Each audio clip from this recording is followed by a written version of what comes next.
Pop. Hey everyone, how's it going? Wait a second, hold on, what's going on there? 1 second.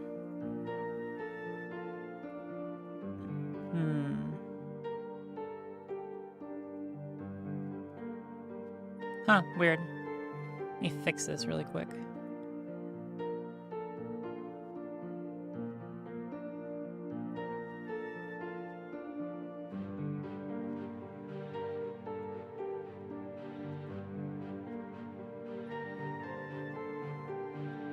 I think that's better.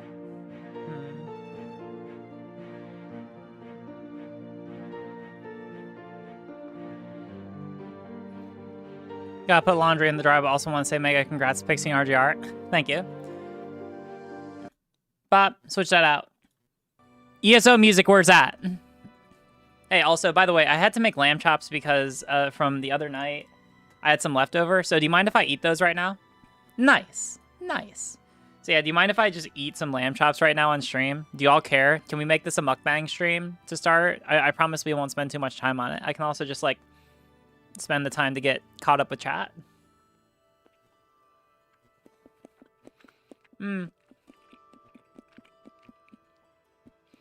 That's good. That's good, Skyrim. RJ, does this mean... Yes, I saw... I found the message, Pixie. I did. Thank you. That was nice.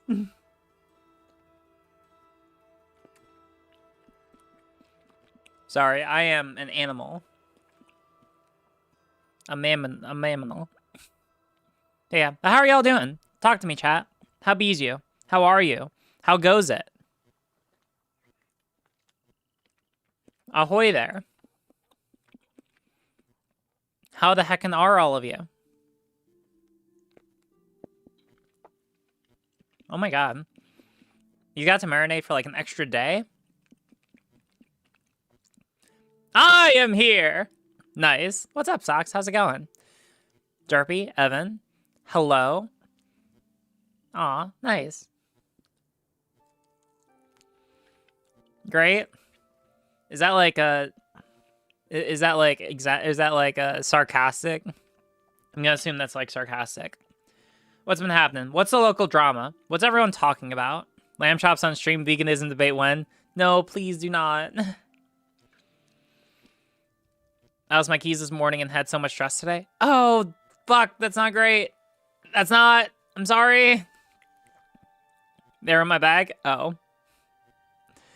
Well, there you go.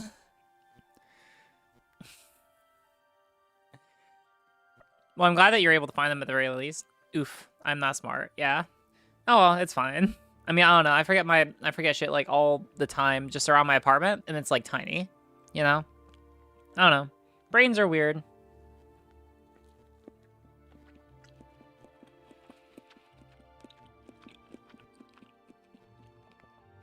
Yeah, on Twitter, it seems like everyone's still talking about the Crowder Sam Cedar thing. If that is my understanding. Seems to be the talk of the town.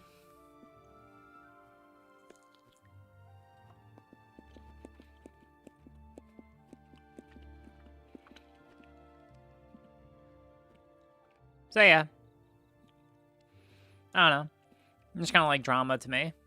Bird app equals nope. Yes! We are having a much more constructive approach to drama, which is to not involve ourselves in it.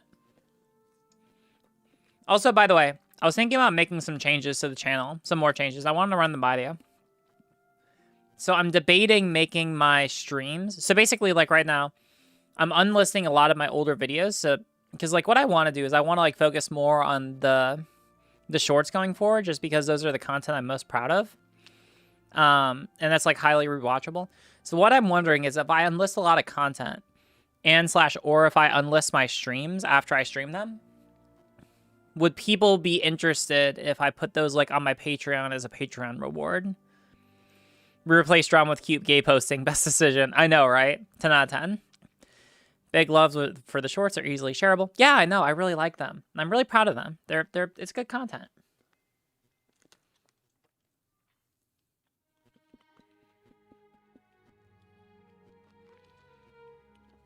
But yeah, like, what do you think? Would people prefer, at least for the live streams after their stream to be unlisted? Or would people be like, yeah, that's something fair that we could put up on Patreon? Good to have a backlog, at least. Patreon is a good place to put it. Yeah, it makes sense.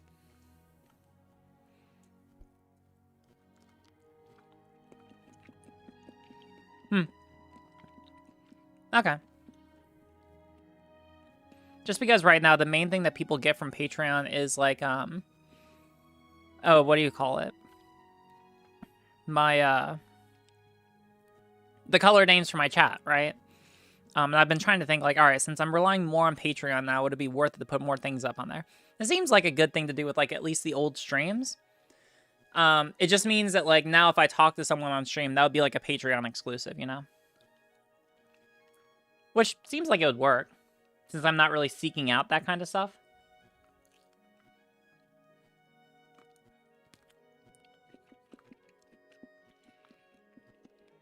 It's more just like, you know, if people happen to come, or if people are like super big fans of like my shorts and they can like see me talk to other people.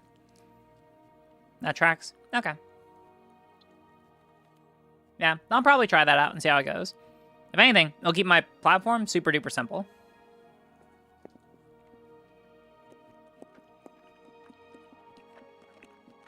And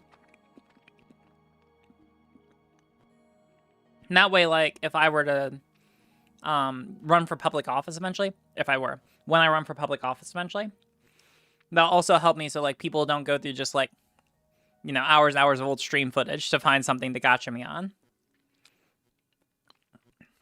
Of which I'm sure that there's something that they could take out of context. But, like, the shorts are literally my, you know, they're my best foot forward.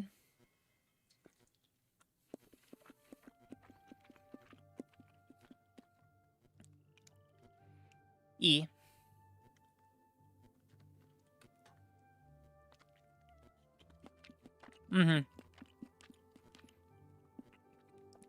Or if they cancel you for no clip, they have to give you a few bucks first. Lol. True. Yes. If you want to cancel me by clipping me out of context, then you at least gotta pay me.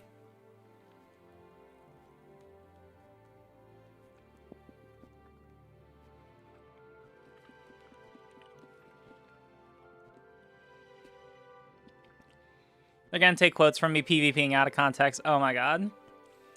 It's like road rage. They're gonna be like, ah, look at this dangerous transsexual who's always talking about murdering people and going into battlegrounds and treating life like a game. Like, who does she think she is? Literally just, yeah. I don't know, I'm gonna kill them all. Oh my god, yes. Riley's a dangerous murderous psychopath or some bullshit. I don't know. Attack ads are funny to me.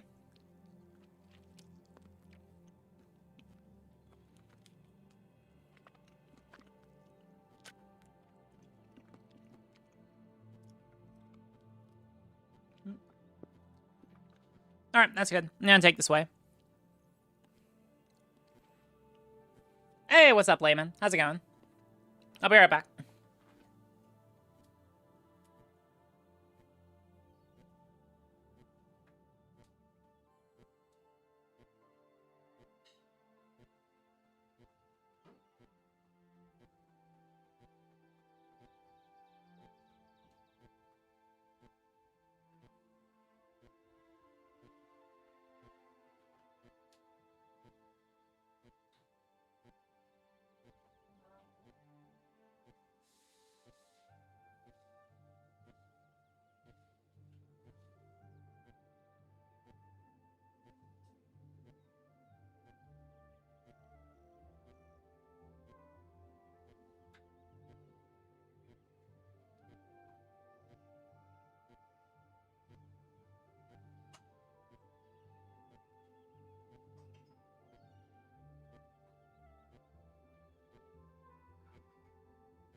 All right, I am back. Going good? Awesome. Riley sold my bike and said it's because CRT. Yeah, conservative take, I know. All right, well, hey, let's get right into it. Hop into the stream chat. In case, I don't know, if someone wants to talk to me. And meanwhile... Oregon weather, crap. Let's see. But yeah, I'll probably do that. Like, I'll probably, like, take some of my older content and put them up on the, like, Patreon tiers. Imagine that would be good. Or maybe I'll just put them all at, like, the intro one, and then make all the other ones cosmetic. That could be another option. Be like, listen, you want this stuff, you have to give me at least $1. Let's see. Oh, wait, crap. Not that.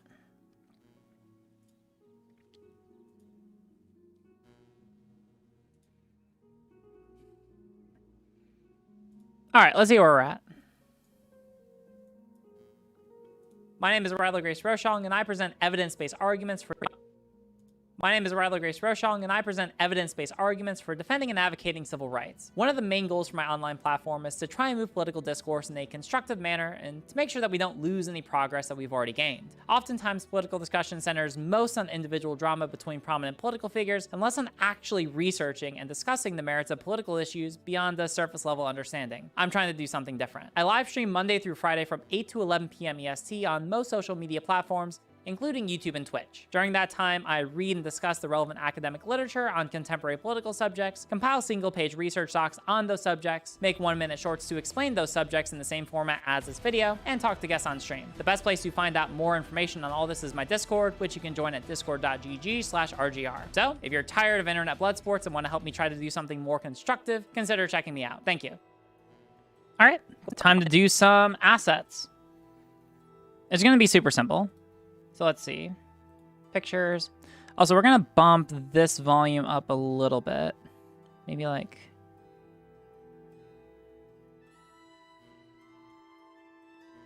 My name is Ryla Grace Rochong, and I present evidence-based arguments for defending and advocating civil rights. One of the main goals for my online platform is to... Yeah. No drama llamas? Yeah, fuck drama llamas. We are anti-drama action. Because I'm an internet heathen. It's mostly just like, I don't know. I like the idea, at least for me, it kind of gives me like a sense of like, okay, this is what I'm about, right? Like, I think that something that's often very overlooked for a lot of content creators online is that they lose sight of like, or because they don't have like a really strong foundation of like, this is what I do, they end up like starting out doing something that's really good, but kind of get away from it. Or they end up like kind of losing... You know, eventually they have to make certain sacrifices because they didn't plan well, and they end up getting away from content that they actually really enjoy doing, you know? So I think this is good, yeah, not only for newcomers, but also just, you know, it's good for me as like a practice. You know, it's like, all right, like what is it that I find really important? Oh, my coffee is done. Be right back.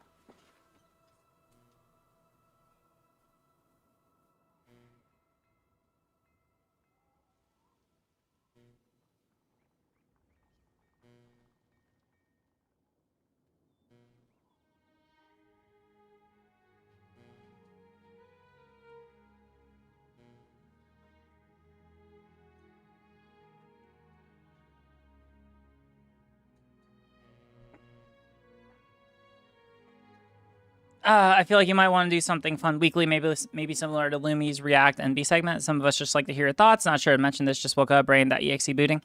Yeah, well, I mean, like, I don't know. I'm streaming. If y'all want to, like, talk to me about something, like, contemporary, then you can always tell me, you know, and I'll, like, give you my thoughts, right? Like, if you drop something in stream, like, while I'm working, then, like, we can chat about it, you know? I'm trying to make it to, like, so that when I stream, I can be, like, flexible, you know? But the idea is that, like, I'd never want to just, like, I never want to not have something to do when I stream, right? Like, I want to be very time efficient.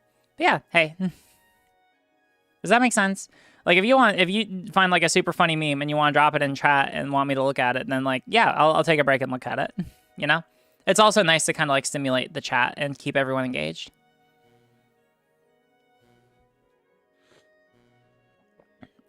That's good.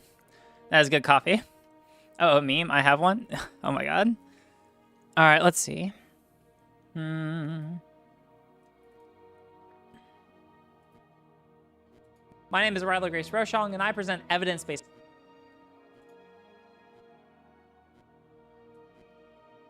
Before Canva, I wasn't that comfortable presenting. Oh yeah, I like this. It's so easy to make our work look professional. This is pretty quality. There's no muscly girls in here. Well, I mean, yeah, but, you know, sure, I like to joke around and talk about how, oh, I'm strong women all the time, but that's not the only girls I like.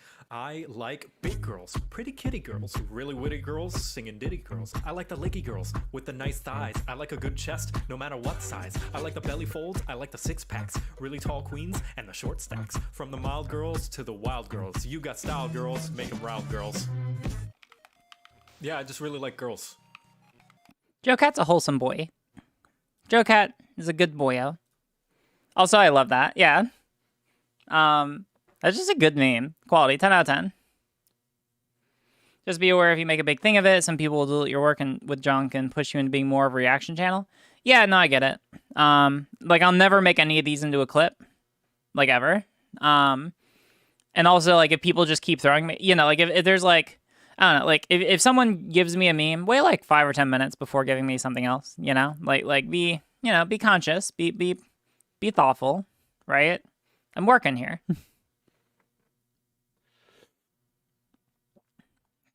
But yeah, like, yeah, that's fun to look at. It's good.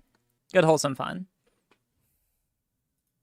Arguments for defending and advocating civil rights. One of the main goals for my online platform is to try and move political discourse in a constructive manner and to make sure that we don't lose any progress that we've already gained. Oftentimes, political discussion centers most on individual drama between prominent political figures and less on actually research.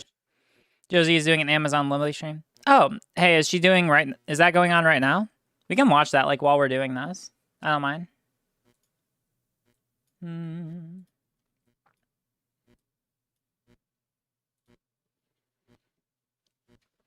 Yeah, it's on right now. Give me the link. Give me the linky. Gimme. Give me the linky. Give it to me. And discussing the merits of political... Listen, we come in to stan a queen.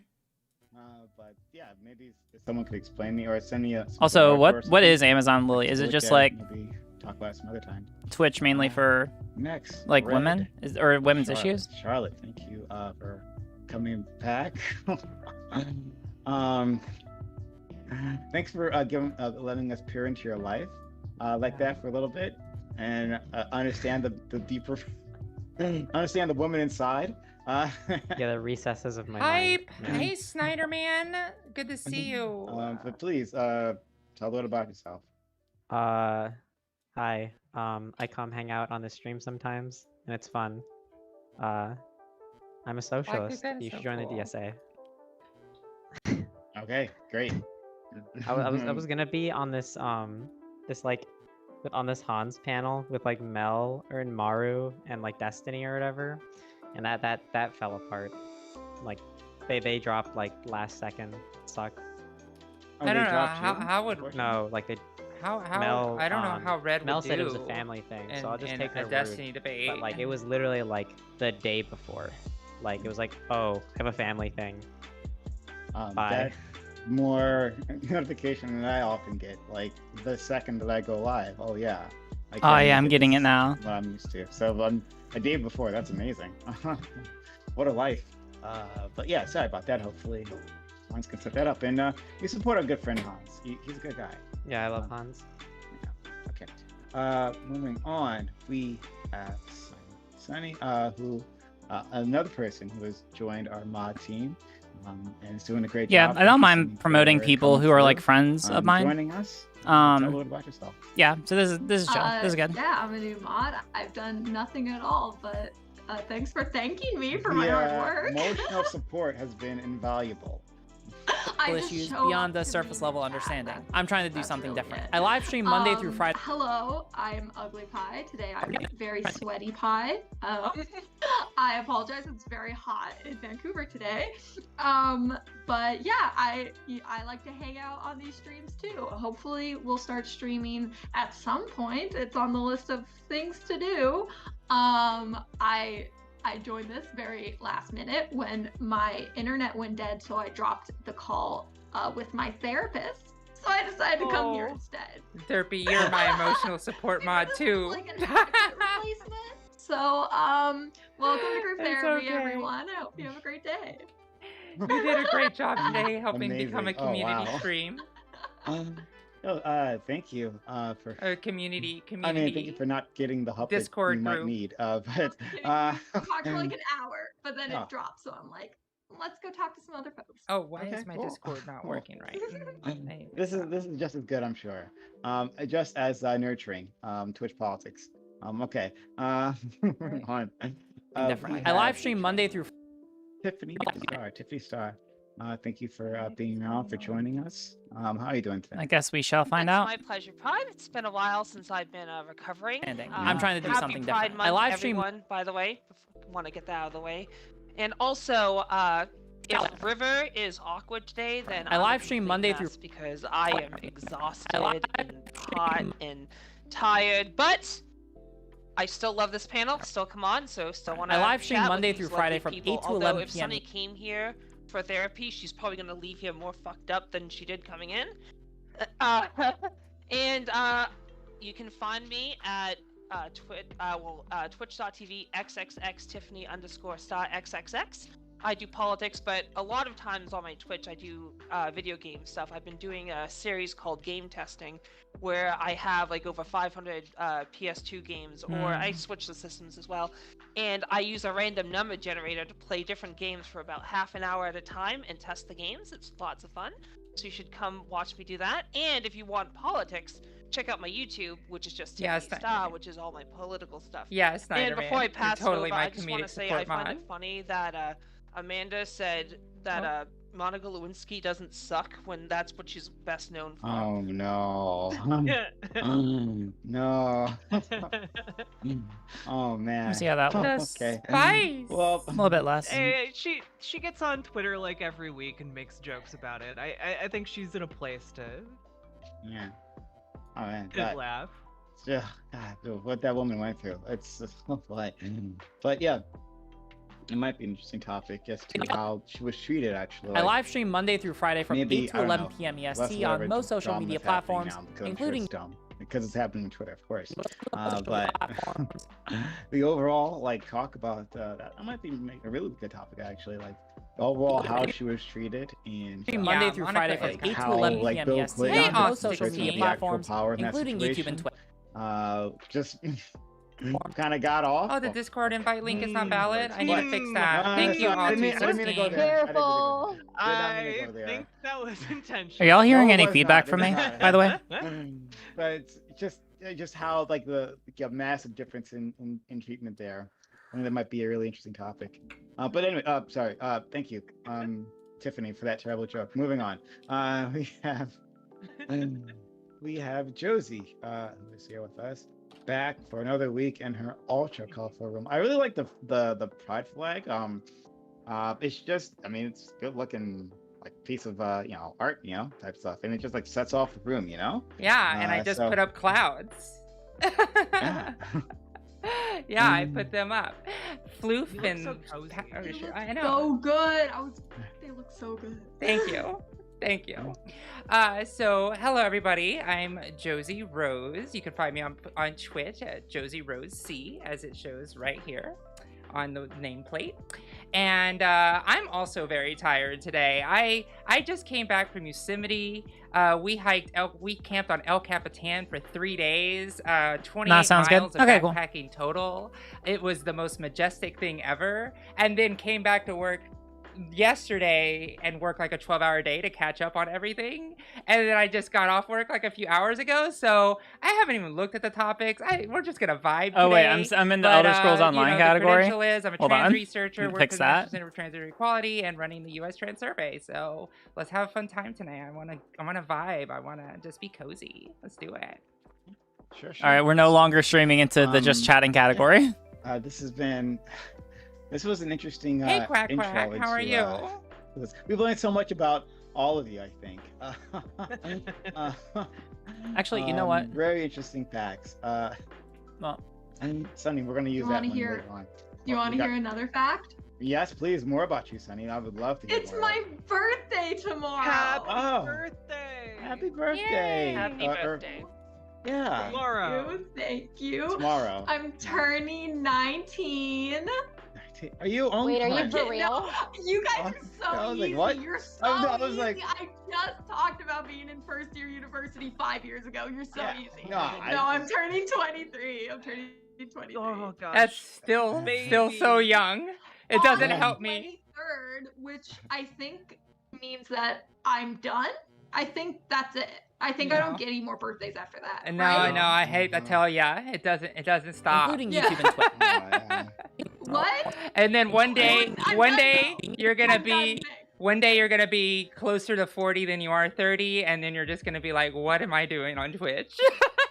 That's what I've thought since I started on Twitch. I remember when I was I turned 29 and I was like, I'm gonna have my life together by the time I'm 30, and then 30 hit and I was like, wait, I didn't say, I could wait until I'm 31, so that gave me a whole other year. But here I am, I'll be 33 in a few weeks and my life is still not together. So don't set expectations, guys. It's okay, you got it took me till 35 really, so you still have a little runway left. Are you a July or an August birth? I'm July 25th. Oh, okay. Nice. Well, we can't wait to celebrate that with you. But yeah. Sunny, yeah, come back around. We'll like sing happy birthday to you tomorrow if you want. That'd be so sweet. But Sure. also I won't make you do that. I want to do it.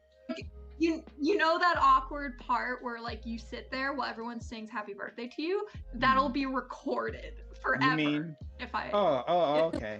So you mean like no? Yeah. Happy birthday Oh, to you. Are we really doing this? Happy birthday to you.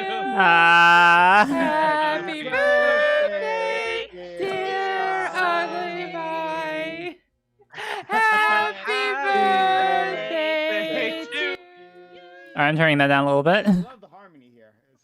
Live stream Monday through Friday from 8 to 11 p.m. EST on most social media platforms, including YouTube and Twitch. During that Wow, gosh. YouTube and please, the worst is when the whole restaurant staff does it. Oh, I know. happy birthday to me in like 5 years. So thank you. I guess it's Someone's gonna wholesome. put I this don't on know. cringe clips, I swear. I'm sure. My mom will be very mad. My mom will have something to say to them. Okay. All right. Well, we're so happy that your special day is tomorrow, but thank you for being here. All right. Well, not last because we have someone else coming at some point, but and also not least, we have Ninetales. Ninetales, thank you for joining. I live stream Monday through how Friday you from doing? 8 to 11 p.m. EST I'm on good, most how are social you? media platforms, including Tell the YouTube world and about Twitch. yourself. During that time, I This is read a and very discuss the relevant dominant I'm trans Francis femme Tyler group. Fox, just got in from work myself. Okay, hold on. I need to listen to this real quick. And Twitch. During that time, I read and discuss the relevant academic literature on contemporary political subjects, compile single-page research docs. Oh, new research doc example. I have Twitch, twitch.tv/Ninetales Cosmic Fox. I'm not in the chat, so one of the mods can do that. I'm sure you have because you're all lovely and wonderful. Galactic, I also have a I'm YouTube about the same age that as I'm you, eventually going okay? to get onto my Twitch. You can just search Ninetales Cosmic Fox, all one word, and all words into there. Excuse me. I also had to bike here. And so Yeah, some fun things coming up on my Twitch. I have a podcast that I'm planning to do right now. It's a lot of things in the work, like the name and the timing. Probably going to be bi-weekly, and I'm hoping it'll be called the Eco Searching Podcast. And the idea is to talk about a whole blend of things between ecology to like the humanities and like city living, urban living versus like maybe less dense living, how that all compares, and most importantly, like the politics around that. Because I'm becoming like a social ecologist as far as my politics goes, and I really want to give people a perspective that you can take out into the real world and analyze things with. And I think ecology is actually a good central point for all of that. So I'm doing that with someone called Tina too, and if you know her, she's lovely. And I'm trying to get other things in the works, fingers crossed. I'm talking with a lot of lovely people. Might have a gun debate coming up on Modern Day Debates, 1v1, 2v2, I don't know yet, but that'll be fun. So this will be a good little primer. And yeah, follow me. You know, the little birds 1 second. try to get me on more debates. You know, if y'all know debates are happening, like Research docs on those subjects. Make 1 minute subject. Compile female schedulers. I don't have time to schedule my own personal life. Right. Yeah, I had plenty of time to do it, but anyway. Here. Bum. Topic 1. Compile single-page research docs on the subject. Long been a discrepancy in the medical services between men and women, and also cis and trans people. A famous example is that Viagra is universally covered under insurance, but abortion care is often probably restricted. agree on a lot of What things. would it mean for you if these discrepancies were eliminated? How would this change your experience at a hospital? Relevant academic literature on contemporary political subjects. Compile single-page research docs on.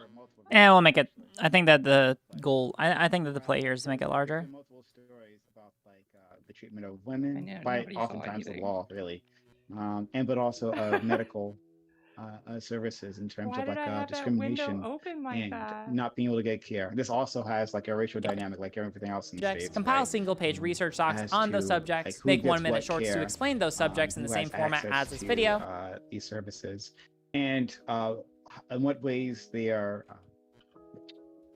limited, right? And there's so many directions this takes, right? So I wanted to like get your experiences on this, and like what would it mean, like what would it look like in a world where you could maybe trust doctors in a way you might not be trusting them now. You could trust the law to actually have your back, or in our society in terms of like saying that your health care and however that looks like for you is worth it for us to invest in.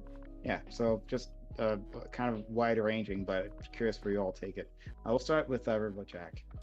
So yeah, this is one of those things where like I think a lot of people think the United States in particular is a lot better situated than it actually is. And like even within, not just between like men and women, but like within women populations as well, there's a lot of discrimination, and that discrimination might be intentional, and it might be unintentional. There are different kinds of ways that people get discriminated against in healthcare. For example, the maternal mortality rate in the United States for women giving birth is about 17 per 100,000. But if you actually look at the maternal mortality rate for Black women, it's actually 43 per 100,000. It's multiple times higher. So just like stuff like that, and you might be able to put that down to monetary barriers preventing certain populations of women from being able to access the healthcare they need, to have healthy bodies, to have healthy children, etc. Oh, it is. But when we also look at like trans women, for instance, like subjects, I think make 1 last minute time I checked, like the statistics are pretty terrible, where like 60% of like trans people report like compile single page. Extensive hey, what's happening? Of going to the hospital. We're just listening to a panel and while I'm making a video. That's what's going on. Like chill stream. 30% to 45% of trans people. Giving some support to Josie because she's pretty cool. Verbal harassment or outright subjects. Compile single-page research docs on those subjects. Make 1 minute shorts to explain those subjects in the same format as this video, and talk to guests on stream. Prevents trans women from actually receiving medical care that they need in order to live and thrive and be happy. and that fear actually compounds into higher rates of depression, suicidality, etc. Because, I mean, on top of whatever medical problems you're experiencing. And on top of that, when trans women go to the doctor, only around 69% of doctors think that they are adequately prepared to actually treat trans patients. And around 89%, or not 89%, sorry. I have the statistics that are just on a different page and I don't want to dig through them. But a very significant portion of trans people have to teach their doctors about trans healthcare in order to actually receive adequate care. So when we're talking about, like, do a research stream on Elder Scrolls lore. like kind of Elder Scrolls lore, bridging truly these the hardest gaps research you'll ever do. here Yeah. like, differences in Listen, I'm outcomes, pretty good as it's- far as like Elder Scrolls lore there are goes. Like I'm incredible pretty, number of causes as far as like and how some, most like, people are, I feel like I'm pretty solutions well that we need to versed. pursue in order to actually close these gaps. But the discrimination and the differences of outcomes are very real. Thanks so much. Next, Amanda.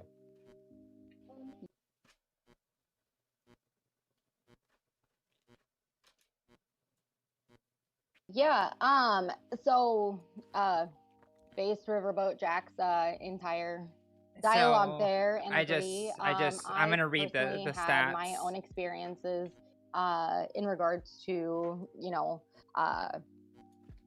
interacting with doctors and such, and one of those was a time in which that I was at a doctor's office and my physician was not listening to me, and instead of actively listening, decided to ignore me and speak to my then husband at the time to try to get my health information, which was just crazy to me. He basically just ignored that I was even there. In the same format as this video, and talk to guests on stream. After I gave birth to my first child, I wanted to have my tubes tied. Glad I didn't have an amazing son now, but they wouldn't let me. There's the best place to find like standards with age and how many kids you have in order for them to go ahead with this surgery, as opposed to, a male who can go and have a vasectomy, just walk in, schedule an appointment, and he's in and out, no questions asked. They don't need 1 minute to shorts have to explain those permission subjects from in the same the format as this video, significant other, and talk to spouse, guests on stream. wife, whereas Hey, I was 16. supposed to get permission from my husband How are you? as well, because I also wanted to have my tubes tied after my second child. And Jack, then, snake- like, How goes the editing? with Going birth well. control and That's stuff, really Yeah, I think the great video is for almost we all done. know that system. access to The birth Catholic control health system is lowers starting to Research work docs in on those those subjects. barriers. Make 1 And minute shorts to so explain those if subjects in the same everyone format had as this access to video, that, and talk we to guests would on stream. have The best place to less find out more less information on all need this is for my Discord, which you abortions, can join in. and so Hmm. there's a major problem, obviously, within healthcare, especially with women and trans folks and people of color. A lot of it has to do with studies and stuff. Most I love studies it. that have been done That's so great, are L2. Well, I'm happy you're here. around Hope men. you're having a So good time. there's heart issues that mainly affect women, but in many of the studies, they don't even include women in them.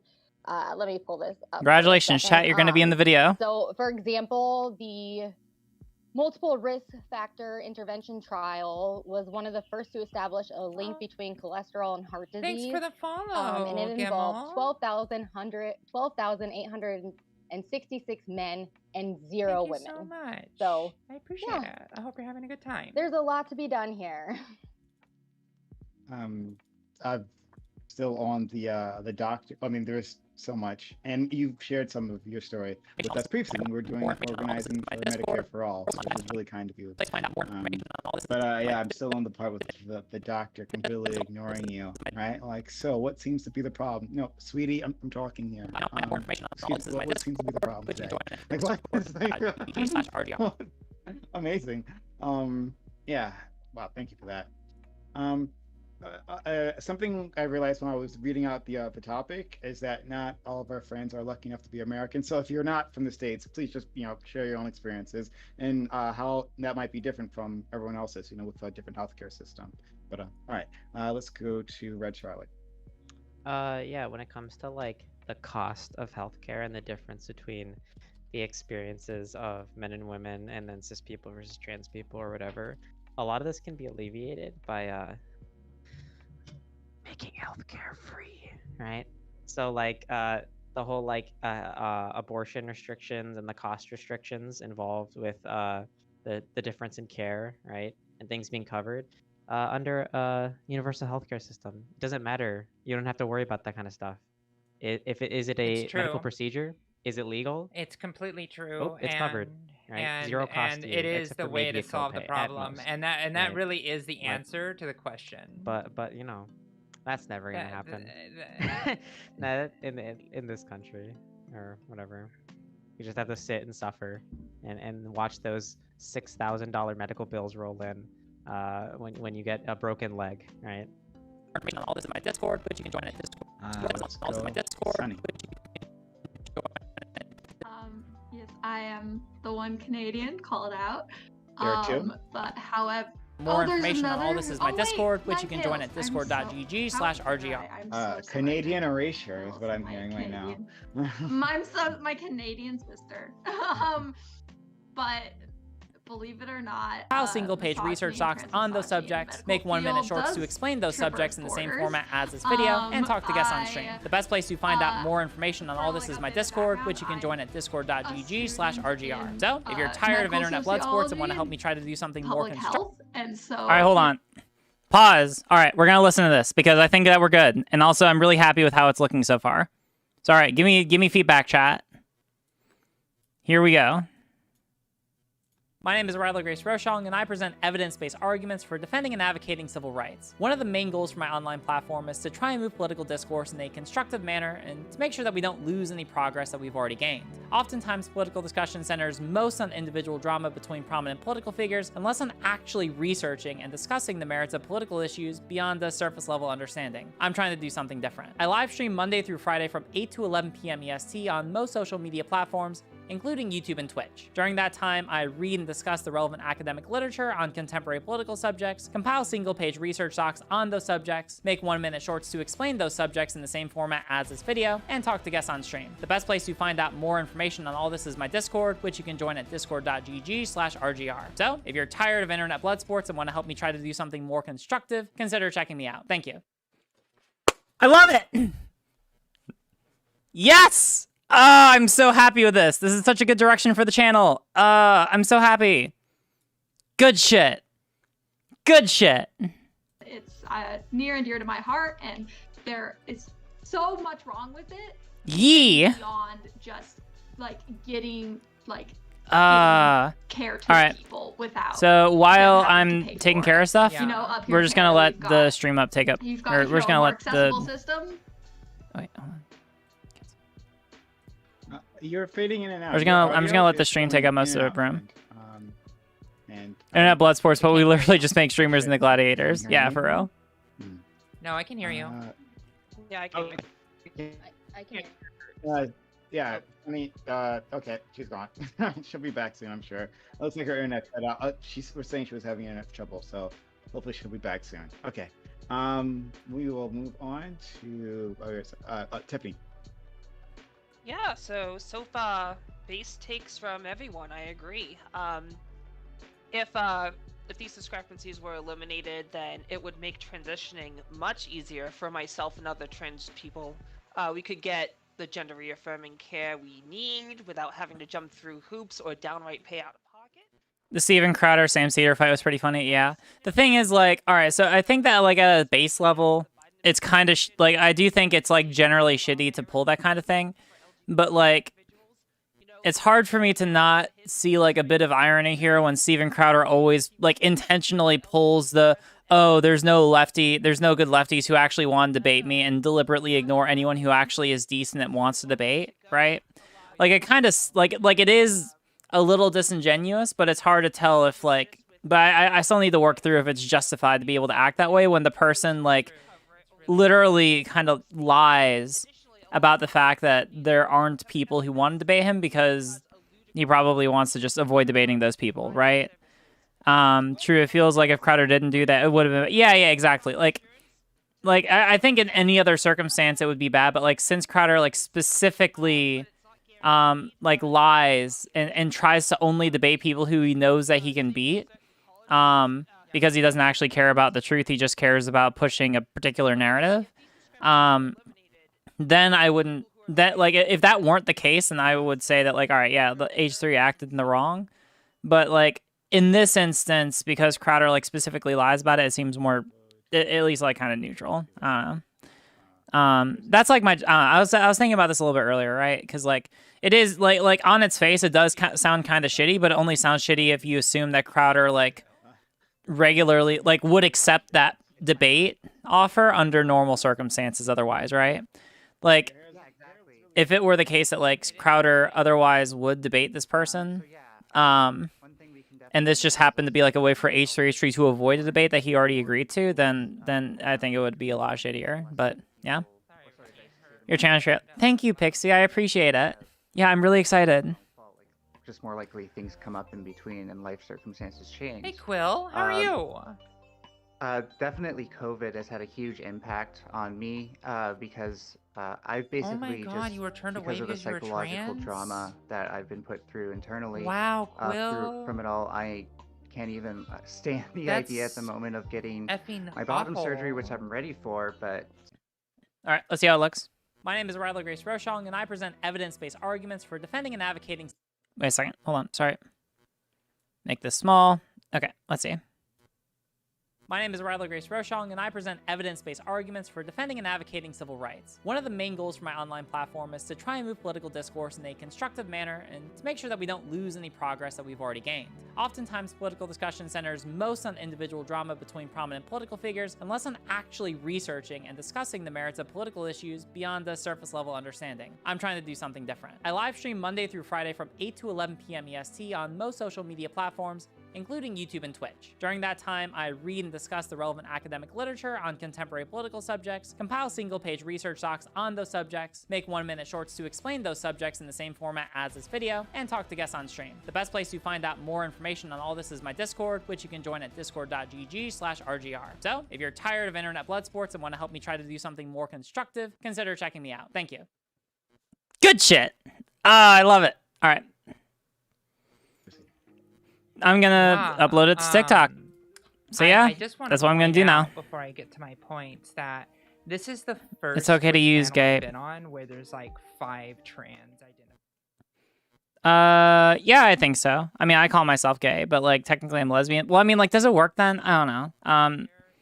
I think that it's mostly used as a catch-all term nowadays for the LGBT community. That seems to be how it's used descriptively. I don't know if that's like the best term. Maybe that's like too loose of a term, but that seems to just be like how it's used. To healthcare, and it's absolutely true. More than 3/4 of respondents who wanted hormone therapy related to gender transition, only 49% ever received it. And like that's like some of the basics, right? 1/3 of respondents who had seen healthcare provider in the last year reported having at least one negative experience being the trans, such as verbal harassment, refusal. All right, internet might cut out a little bit. Teach healthcare providers about trans people to receive appropriate care. So that's like 1/3. There's probably get that. It's like now. The easy answer is universal health care, right? I don't know. It's one of those things that I feel like is starting to be reclaimed. Like that it seems to be that using gay as like a general term is like an idea that's starting to become more reclaimed with time. About some of the things that have changed. But yeah, like I agree. It can be a little weird because conservatives have historically used it as like, oh, the gays. Well, hello there, the gays. In the Veteran Administration starting next year. That is a huge step in the right direction because that's going to actually have government. That's going to have. Be right back. There are about 158,000 trans veterans, and 4,000 of those, including myself as one of them, are getting their treatments through the Veterans Administration as well. So that's one positive step. And then we also saw the reversal of making sure that we protect LGBTQ people from hospitals and making sure that we receive care, like Tiffany spoke on, which is absolutely 100% true. We have the assistant the assistant director, secretary to the health, the first appointed trans woman, Rachel Levine, has been appointed by the Senate and now is doing her job.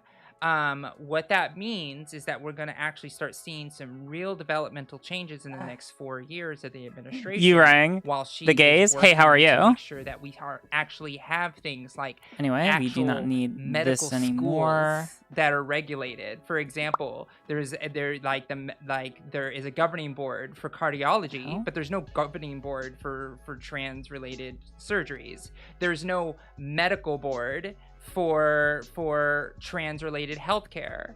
Like, it's still the wild west. Doctors are told different things. They don't know what they're doing in a lot of ways because they're looking at previous versions of WPATH.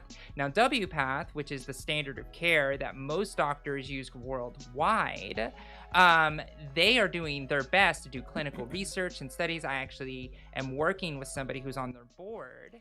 And RJR, do you know anyone who's the CEO of the gay? I have no idea. RJR, do you know anyone on this panel who's here? Here, let me see. I know Tiffany Starr. She's pretty cool on Twitter from what I've seen. She's like lefty, does sex work, pretty prominent figure. A new study that just came out because the blood clot study I know. was back in the 80s and it was a flawed I might have seen some of these people in my chat before. But yeah, right now it's just Tiffany and Josie are the only people who I know. Yeah, those are the only two people who I'm aware of. Tiffany is cool. Yeah. I mean, she's been like a fan of me historically. She kind of fell out during the socialism arc, or the eat, like the eat the rich arc. So I don't know. I'm not sure like how well thought through her positions are. Red has been very based on panel design though. Okay, that's cool. Yeah, like usually. I don't know, like I try to make a delineation between people who I think are nice, because there's a lot of people on like online who are nice and well intentioned, and between that and people who have like pretty well thought through positions. Josie has pretty well thought through positions, and I respect her beyond just liking her as a person.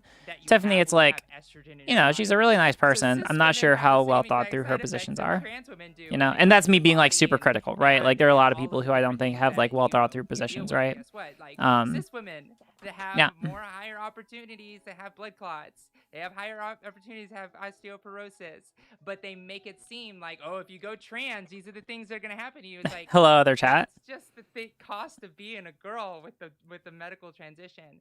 So there's Let's a lot see. of fear mongering that exists, and a lot of it goes back. Okay, I am gonna go. Is that women don't have domain over what they want in their bodies? So when they say, "Oh, this is gonna hurt," I'm gonna start I'm gonna go over to the research channel and acquire some of the research on. Oh wait, actually, hold on, never mind. People, it's like side effects.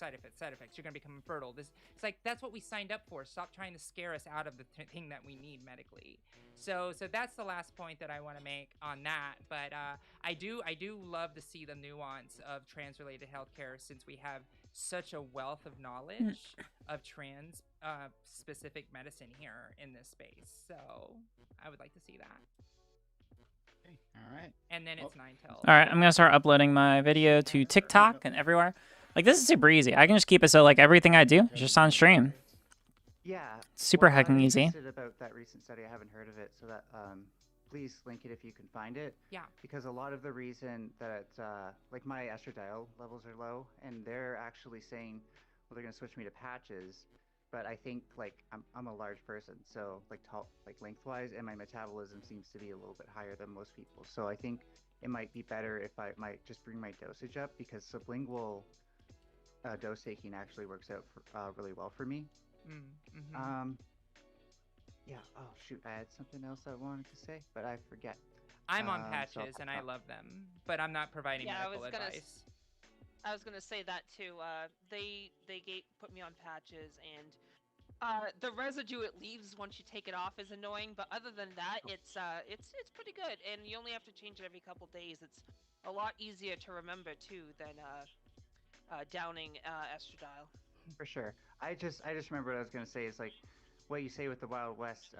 The important thing to remember is like what you're seeing in the UK could happen here so long as we don't have these sort of protections and stuff like that. Thanks for the So just like take a look at the UK and ask yourself. Ooh, like, convenience. is this Yeah, I something know, you right? want to happen And it's in the nice for future? me because that means I can have like a full life. I can actually, Here's like, I can what start to working do, out. best Also, way. chat, I got cleared for working out today. I went and I saw my doctor for bottom surgery, and I'm cleared for working Oh, okay, out. so, like, Hooray! I'm just like recalling, like I have. All right, now terrible, to like, do the dates very on my arduous memory, task and this of includes, like, certain yeah, events, I know, right? especially that I read, Now like, news stuff on Twitter.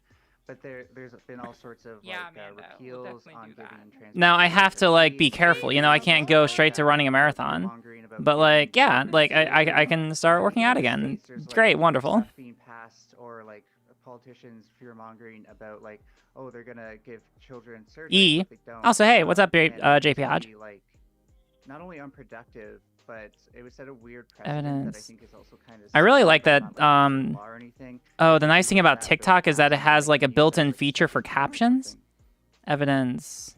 Alright, Jack, you got your hand up? That's a lot So, easier. to kind of piggyback a little bit off of what Josie was talking about. Like, we're not out of the woods when it comes to like trans For people my receiving care at all. For example, just last year, the Trump administration tried to strip trans people of the like ability to be like not discriminated against. That was a weird way to phrase that. But Oh, you know also I was what I busy mean? setting up some private Discord stuff before, so Essentially, I can they reply, wanted call to myself roll gay at time. back It's fine. the It's not necessarily protections catch all that for the whole LGBTQ community, passed by but for all the non-ace, Obama non-straight administration sexualities, IMO that people said, can use hey, gay. Yeah, I you think that can't makes get sense. in healthcare, in providing healthcare Get on to my trans knight, people my noble because they're knights. trans. And the Trump administration basically said, no, you should be able to discriminate against trans people.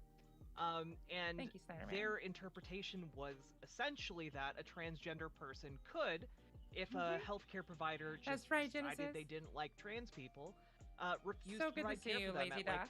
a doctor's office for a checkup, for example, or refuse to treat them in the ER. Like different, all of these things like could happen at any step in healthcare. So like we're not far away from that, and in fact, the protections trans people currently have are still on that same shaky ground. Even though the Trump administration's attempt to roll this back ultimately failed, it's still something that is Alejandro, you're not super right. settled. So it is still very much a wild, wild west type situation.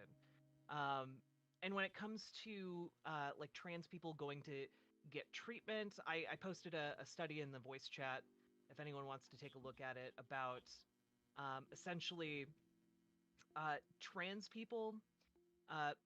So it was a study from 2016. Approximately 1 in 4 transgender people are denied equal treatment in healthcare settings.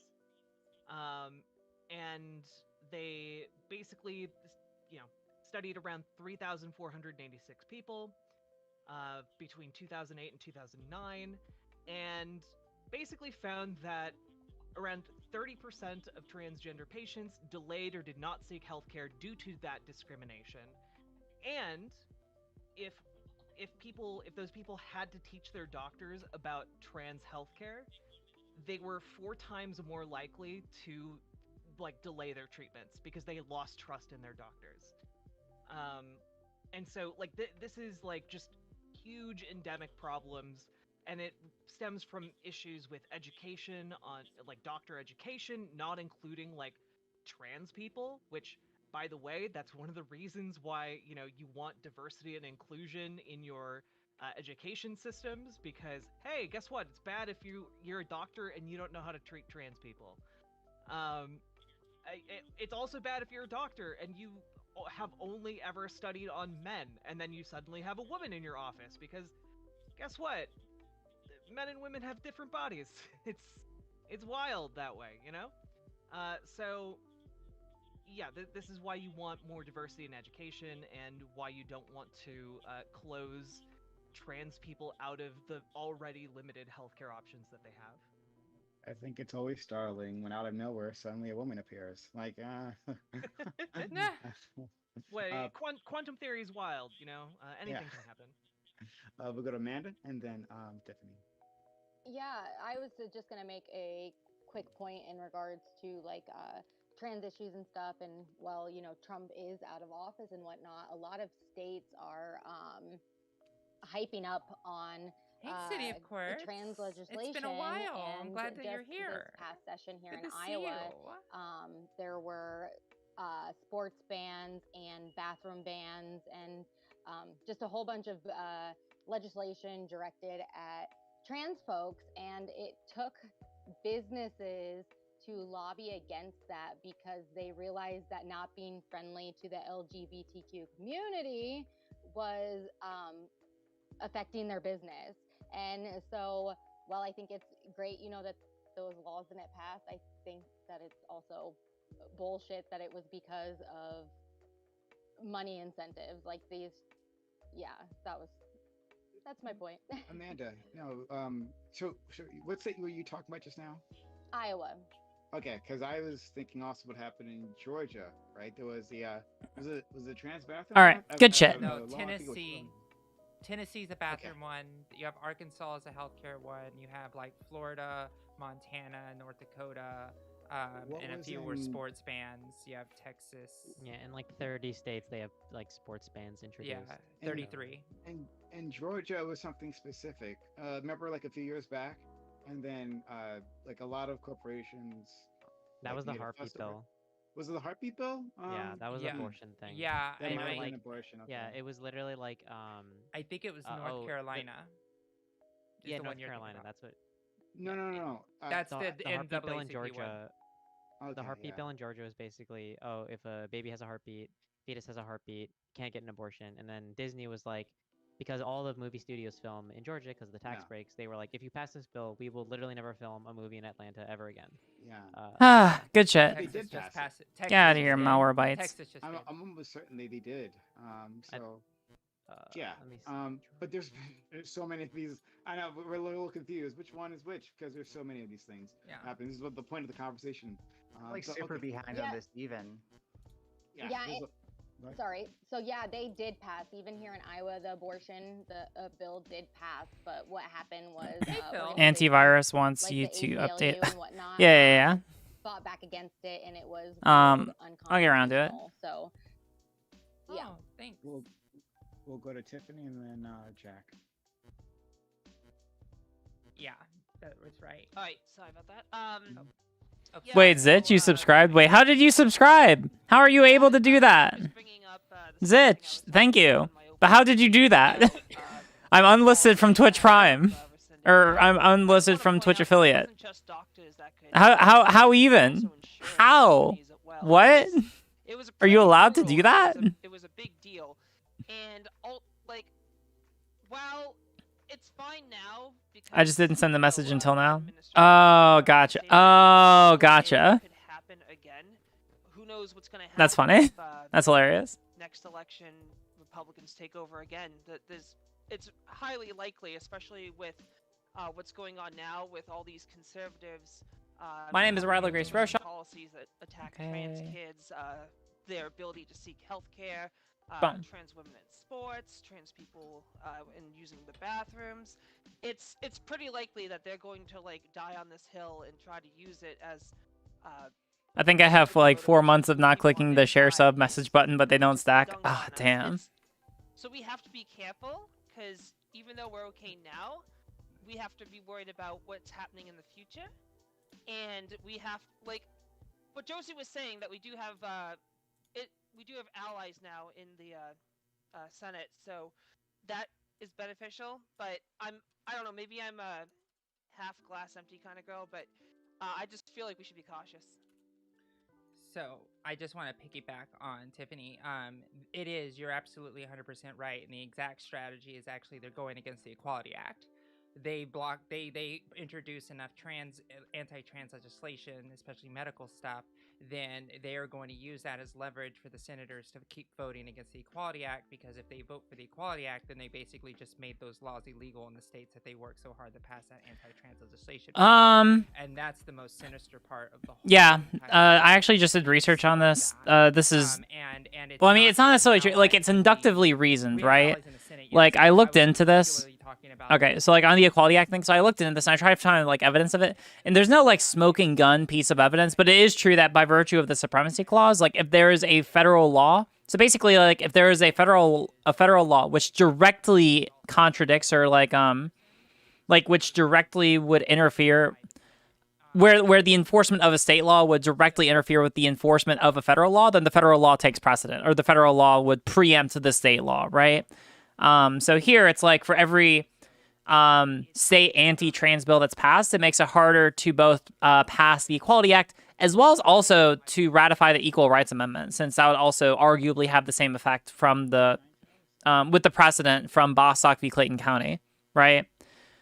So Josie, I mean, like, it's speculative. We're going off of circumstantial evidence, but that would be the effect, right? Like, for every one of those bills that's passed, it's harder for senators to sign off on the Equality Act, right? Because they're disincentivized from doing so. Jogged my memory from my intro that I had written down.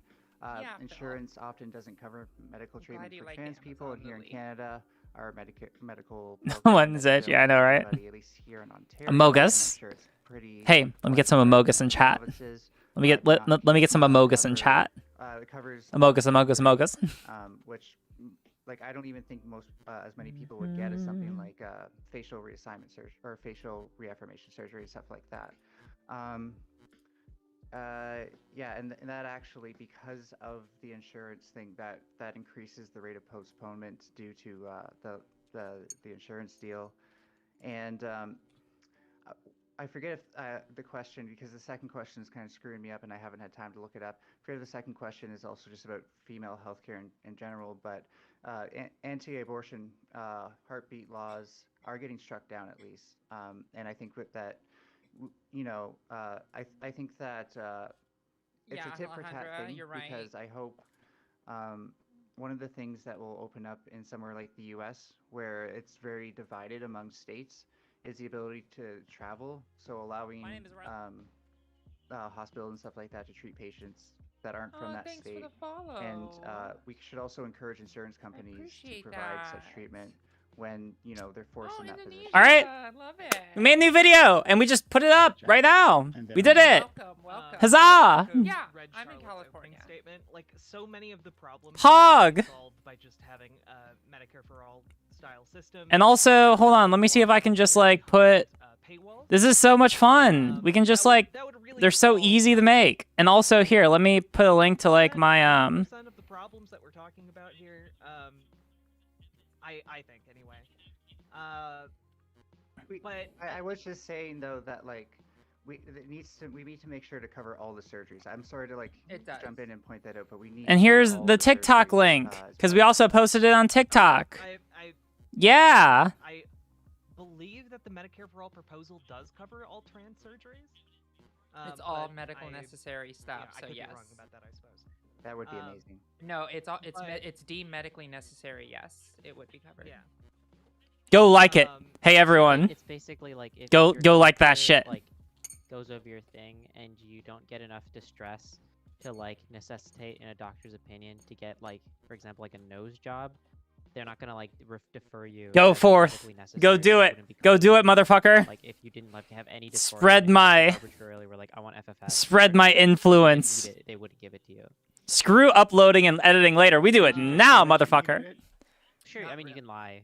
Whatever. But not obviously. necessarily though, because a lot of times you need 2 psychology letters. You need a lot of surgeons require a full year of HRT before you can get those medically. If you're really dedicated to lying, you could do it hypothetically. But at that point, you already have dysphoria. Yeah, it just feels like if I and I'm. Or you don't want to pay for a nose job. Right? Yeah. I mean, I don't go on hormones for a year. No. Well, there's that, sure. But no, I mean, yes, because facial feminization surgery, though, right? Like, I'm just saying, like, they couldn't pinpoint what part of your face, right? Like that you have. Oh, that's so good. Right? Yeah, you can. Well, you could listen. Absolutely. Listen, we will do.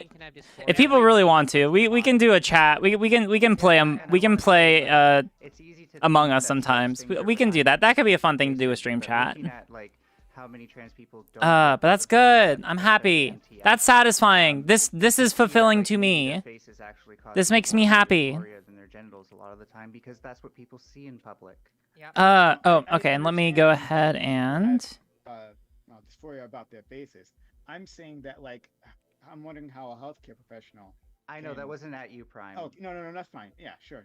But, yeah, I'm wondering how a healthcare professional can target, like, well, yeah, Still in the they have atmosphere healthcare of about, dysphoria about their ears, so have that, like, pinned birthday. back That's or something, cool. but, like, not the nose. That's fun. I don't know, but I'm not a psychiatrist. I don't know. Yeah, They're okay. they got their ways. I don't know. So, I wasn't gonna. Sorry, I wasn't gonna say about psychiatrists, but like with surgeons, they can pinpoint stuff about your face. I finally decided to make some money off my art. That's awesome. You should have an Among Us stream where your patrons can play. Oh shit. That could be an idea. Maybe. I'll think about it. They know that that's. I will contemplate this idea. Straight down. That's the next thing I'm getting done in September is my nose and my chin.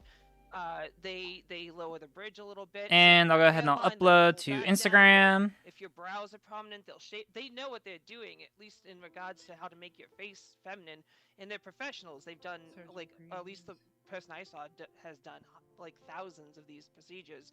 So it's not impossible to pinpoint what part of your face needs to be rectified. Is like I went in there and there were things I wanted done. I wanted my jaw done. I wanted my chin done. And he's like, oh, well, you know what? I can fix up here too. And I wasn't even thinking that because he knows what to look for. And I don't know. The House tours and ESO would be fun for ESO people. Yeah. I just have to figure out because every time I stream ESO, there's very few people who are actually interested in it. Like I want to do more ESO stuff, but I'm not sure if that's good to do on or off stream. But like I'm personally all for it, you know? Like I'll want to do that. It's just like I'm contemplating like if that's good to do like on or off the stream. Super curious about this, but does that make sense? So Jack, I interrupted you. I apologize. Sorry, really quickly. I just want everyone to know when Jack was talking, I rolled my eyes and it was directed at my son and not her in her stance on Medicare. So sorry. But I mean, I don't imagine that if we're in a position to get Medicare for all, that people would be opposed to like medically necessary like facial feminization surgery. And I think the argument that like facial feminization surgery would be medically necessary for a lot of trans people, I don't think that would be terribly contentious if we were able to get to the point where we're able to pass Medicare for all. And that's the problem, the getting to that point. Right, and like until we do, like Tiffany's absolutely right. We need to have health insurance companies cover like facial feminization surgery and like a lot of the other things associated with transitioning. Like my health insurance, I pay like $400 a month for it, and like it doesn't cover half of the things that I need. Oh, done. I have to tweet about it. But that being said, one of the other major barriers is just the way, and this might not seem initially related to healthcare, but it informs a lot of the City people who participate in providing healthcare. My job pays about $500 and something it's the way that like media and then I pay another $100 on top a month about both women and that's about over like, $600 something dollars a month that I pay in healthcare. And but I get there's like the a lot super of version. Misinformation and a lot of but it still sucks when I talk about that. A lot of wrong-headed ideas floating around out there. I genuinely wanted to try and get an ESO, but it just didn't click for me. That's fine. Don't feel pressured to get into it. All right, it's something I do because it brings me joy. Don't get into it if you don't enjoy it. That's like the biggest takeaway, right? Like if you don't enjoy it, do not force it. All right? Raids, dungeons, and raid nights are pretty interesting to pick up on. Regardless, best time to do ESO is when your internet is in shape. Yeah, I know, right? I mean, I think about doing it on like Saturdays. I contemplate. It's just like every time I've done raid nights, it just hasn't been like I mean, well, I shouldn't say not every time because sometimes it's worked out. Like if I have like viewer call-ins, it can just be hard to do. But I'll think on it more. I think I just want to do like Monday through Friday for a little bit and just like know that works. And then like when I'm at a place where it's like, okay, I can start doing more, then start doing more. Does that make sense? Like I want to be like super comfortable with the schedule and just get some stuff done. Like I'd like to go through the critical, like I'd like to make like a research doc on critical race theory and some videos on it. article where And then after that, we can reevaluate, you know? So I could be like, all right, we have like a start to the channel, or we have like a start to this next chapter of the channel.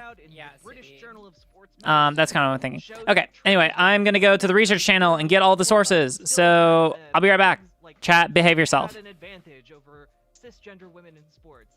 Well, if you actually look at that study, the advantage that they found was not when it comes to like strength or muscles or anything like that. In fact, after a year or two on hormone replacement therapy, the advantages that trans women have majestic, like, Nola. become Thank negligible. you for asking. They reach a level of parity with cisgender women. According to the study that was cited as like evidence that, you know, Laurel Hubbard might have an unfair advantage. And the one thing that they found was that trans women might be like 9% faster on average, which you might be like, wow, I mean, that would be a really unfair advantage, right? Except that you can attribute that higher speed to the fact that trans women are on average taller than cisgender women. That's true. So like, are we going to ban tall cisgender women from competing in sports because they have a certain percentage advantage over shorter women? Like, again, like if you actually break down the information, if you actually like look at the studies and what they say collectively, they're not nearly as anti-trans women in sports. And yet, despite that, we have not just like politicians, not just voters, but we have doctors who buy into this as well. Because not every doctor. All right, hold on. Every single study that We're going to need something a bit more comprehensive. Trans people. Riverboat. Also, sorry, chat. Please don't misbehave. It's just it's kind of a clusterfuck of all kinds of bad stuff and misinformation out there. And we need to figure out a better way to I guess like double check our media diets. Have a bit of skepticism and put that extra effort in. So can we ban tall people in general? They fill me with rage. We'll go to Amanda, then Tiffany, then Ninetales. If anyone else wants, did you have your hand up? Okay, so we'll get you on. Actually, what Jack just said, I just wanted to piggyback off of that with like an additional point. If I could do that really quick. So I'm gonna pass. So perfect. Okay. Yeah, so if you really want to think about like what hate speech against trans people and fear mongering does, like in a real world example, like the amount of discrimination in the paper that Josie pointed out that leads to people delaying their health care or not getting any at all is a great example, because how many doctors have heard that hate speech and have doubts about their patients being genuine in their motivations? Let's so Amanda's passing, so we'll go to I'm Tiffany, glad that then, you have that, Riverboat. I'm Josie, glad that you please. have that opportunity. Yeah, I don't want to get too off topic. I just wanted to also piggyback off Riverboat Jack, and I wanted to mention that everything she said is correct, especially about that study, and also there is no like epidemic or crisis of trans women dominating in women's sports. In fact, more often than not, trans women lose to their cisgendered competitors. Yeah, we suck at sports. So they're looking for, like, conservatives specifically, are looking for a solution to a problem that doesn't exist. And I just wanted to throw that out there. Yeah.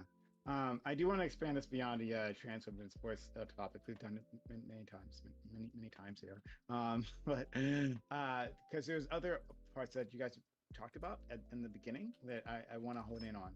But we'll get there in a second. Josie? You can hone in. What do you want to hone in on? Oh, well, I again going back to what Amanda was talking about, like not being believed. This is really interesting to me, because it's not when you hone out, when you put race into this is the thing that happens where, like, for instance, doctors won't believe that, you know, a Black person is in a certain amount of pain, or I think that you can take more pain than you actually can, that we have some sort of superhuman thing about us, right? That's true for me, but for all the rest of us, it's like, so there was an article talking about this husband, right? This husband whose wife went into for to give birth, and she managed to give birth, but there was a problem after she was experiencing, and then like she was not believed, right? And the husband was like in despair as this was happening, like, hey, like talk to my That's wife, so talk true, to my wife, Alejandro. right? Like Thank you for that I'm point. trying to get the staff, and they're like, no, no, no, like the doctor said it's fine. They ignore them, and she died, right? And he was in complete despair. In this article, talking about like I should have done more, you know. But in the end, the problem was that it was a woman who was not believed, right? You see this a lot in African American communities, but like as Amanda showed, like you can be white and they can ignore you as well. So I wanted to maybe hone in on that for a little bit, right? Like, have you had experiences, or have you heard of other people with experiences of simply not being believed or to be ignored, you know, when you're like trying to share your medical experiences or your medical, you know, stuff? Yeah. Yeah. I feel like oh, go ahead. Go ahead, Amanda. Go ahead. Since it was your story. Yeah. No, I feel like women and trans folks have to be advocates of their own health in a way that it crosses a line to where doctors will sometimes like make you feel aggressive and then like further stigmatize you because they're not listening, so you're getting upset, and then it just creates this circle of frustration, not just with like me, but my doctor becoming frustrated as well, and then it's even more dismissive. And so I've had to, you know, switch doctors, find new doctors, and I've noticed, especially when, so I'm a mom, I've got 2 kids, and one of them has severe health issues. And no, look, so actually there often is. So if there's like a really butch woman in so it's my sports, oldest they daughter. It will was, oh, you're a new be mom, you're a new discriminated mom. against too. Well, lo and behold, mom was right. She actually has health problems, and it took 3 years for us to actually figure out what was wrong.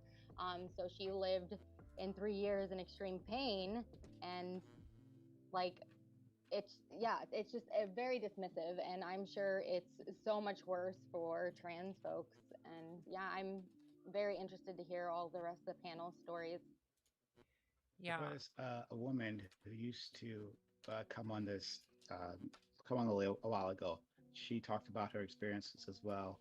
She was diagnosed with a certain disease, and for years, I mean, like at one point, but for years previously, when she was complaining this as a young woman in school, they thought like she was just trying to get out of school. Like that was her focus, right? When she was in pain, she was suffering, and it just took forever for doctors realize, oh, maybe she knows her own body like better than I do, right? So maybe let's try to take whatever she's saying seriously. So it's like I'm getting flashbacks from lots of different stories I've heard from many people. So I guess Ninetales then, and then you want to go? Do you want to go? Or do you want to go next, Josie? Since you were okay, we'll go to Josie and then Ninetales and. Okay. So I don't have the experience of like.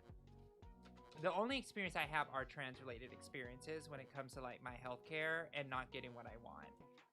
A lot of times, and I think a lot of trans women have a lot of issues when they like try to talk about their way they want to be treated. For example, like a trans woman will go in and be like, hey, I'm not feminizing. Like what you're doing isn't working. I need something that then you kick it up a notch, right? Like, you know, because it's not working. And the doctors are like, oh, we'll check your blood in 6 months, or oh, we'll check your blood in 3 months. Keep it Amazing. going. We need to see where the baseline is. When we know in our bodies, we're just like, Butch woman hey, face like, discrimination in sports. Yeah. I'm growing hair again. That's not surprising. Or in places I'm not supposed to be, or I'm starting to get a smell that I'm not supposed to have anymore. Like those things damn. happen, and then oh yeah, Prime. There you need Mayoral research, tracking find out is what up the for those transition interested. does. HRT is magic juice. Women in sports should be a lesbian Yeah, issue, it not is. an anti-feminist transphobe issue. I'm very curious. True. Go ahead. Oh my gosh, yeah, I think every trans woman should just go around and be like, what is your favorite thing about HRT? We will probably all have different answers. It's magical. Anyways, so I wanted to bring that concept of not believing women and trans women, I mean all women, right?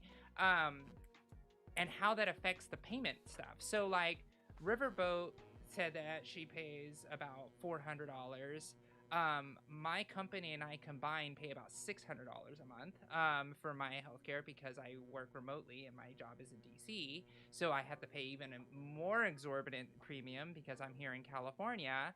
And what happens is when you start asking for these procedures and the doctors don't believe you, then that's the one scrap of evidence that an insurance company needs to deny you your coverage.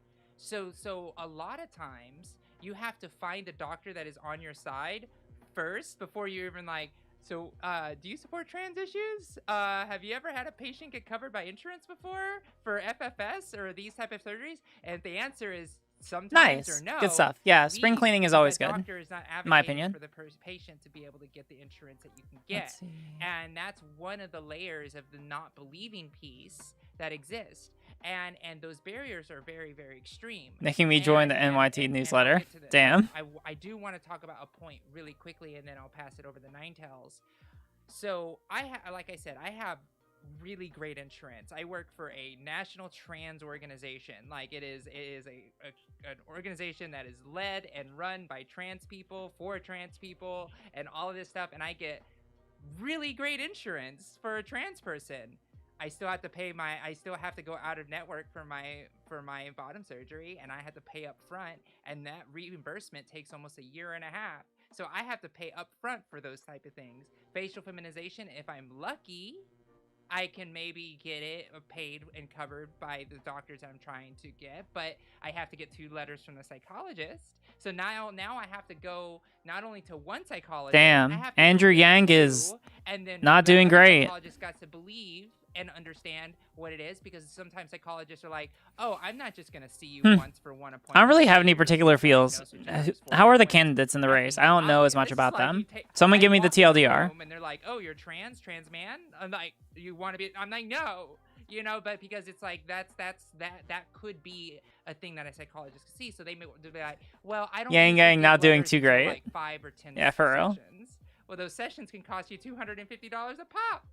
So now you're paying thousands of dollars just to get a letter to say I have this thing that is so clear as day that I have, and one psychologist letter isn't enough, which I think is a complete utter problem in our system. And so it all kind of just snowballs on the idea of having doctors advocate for women's rights and women's issues, and trans issues are lumped in with all of those things.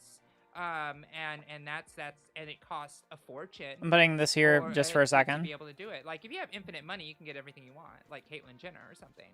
But like if you are a working class person and you're just making it by, the idea of getting facial feminization is like twice the cost of a car. It's like, no, that's not. We don't just have, Not surprising given what he said about Israel-Palestine recently. They're doing ranked choice this time around, so it'll be interesting. Oh, interesting. Having a take on a hot topic like that is bound to mess up your chances. Gotcha. Treatment of hormones, like all that stuff adds up, and we need to be covered for those things because those are all medical necessities.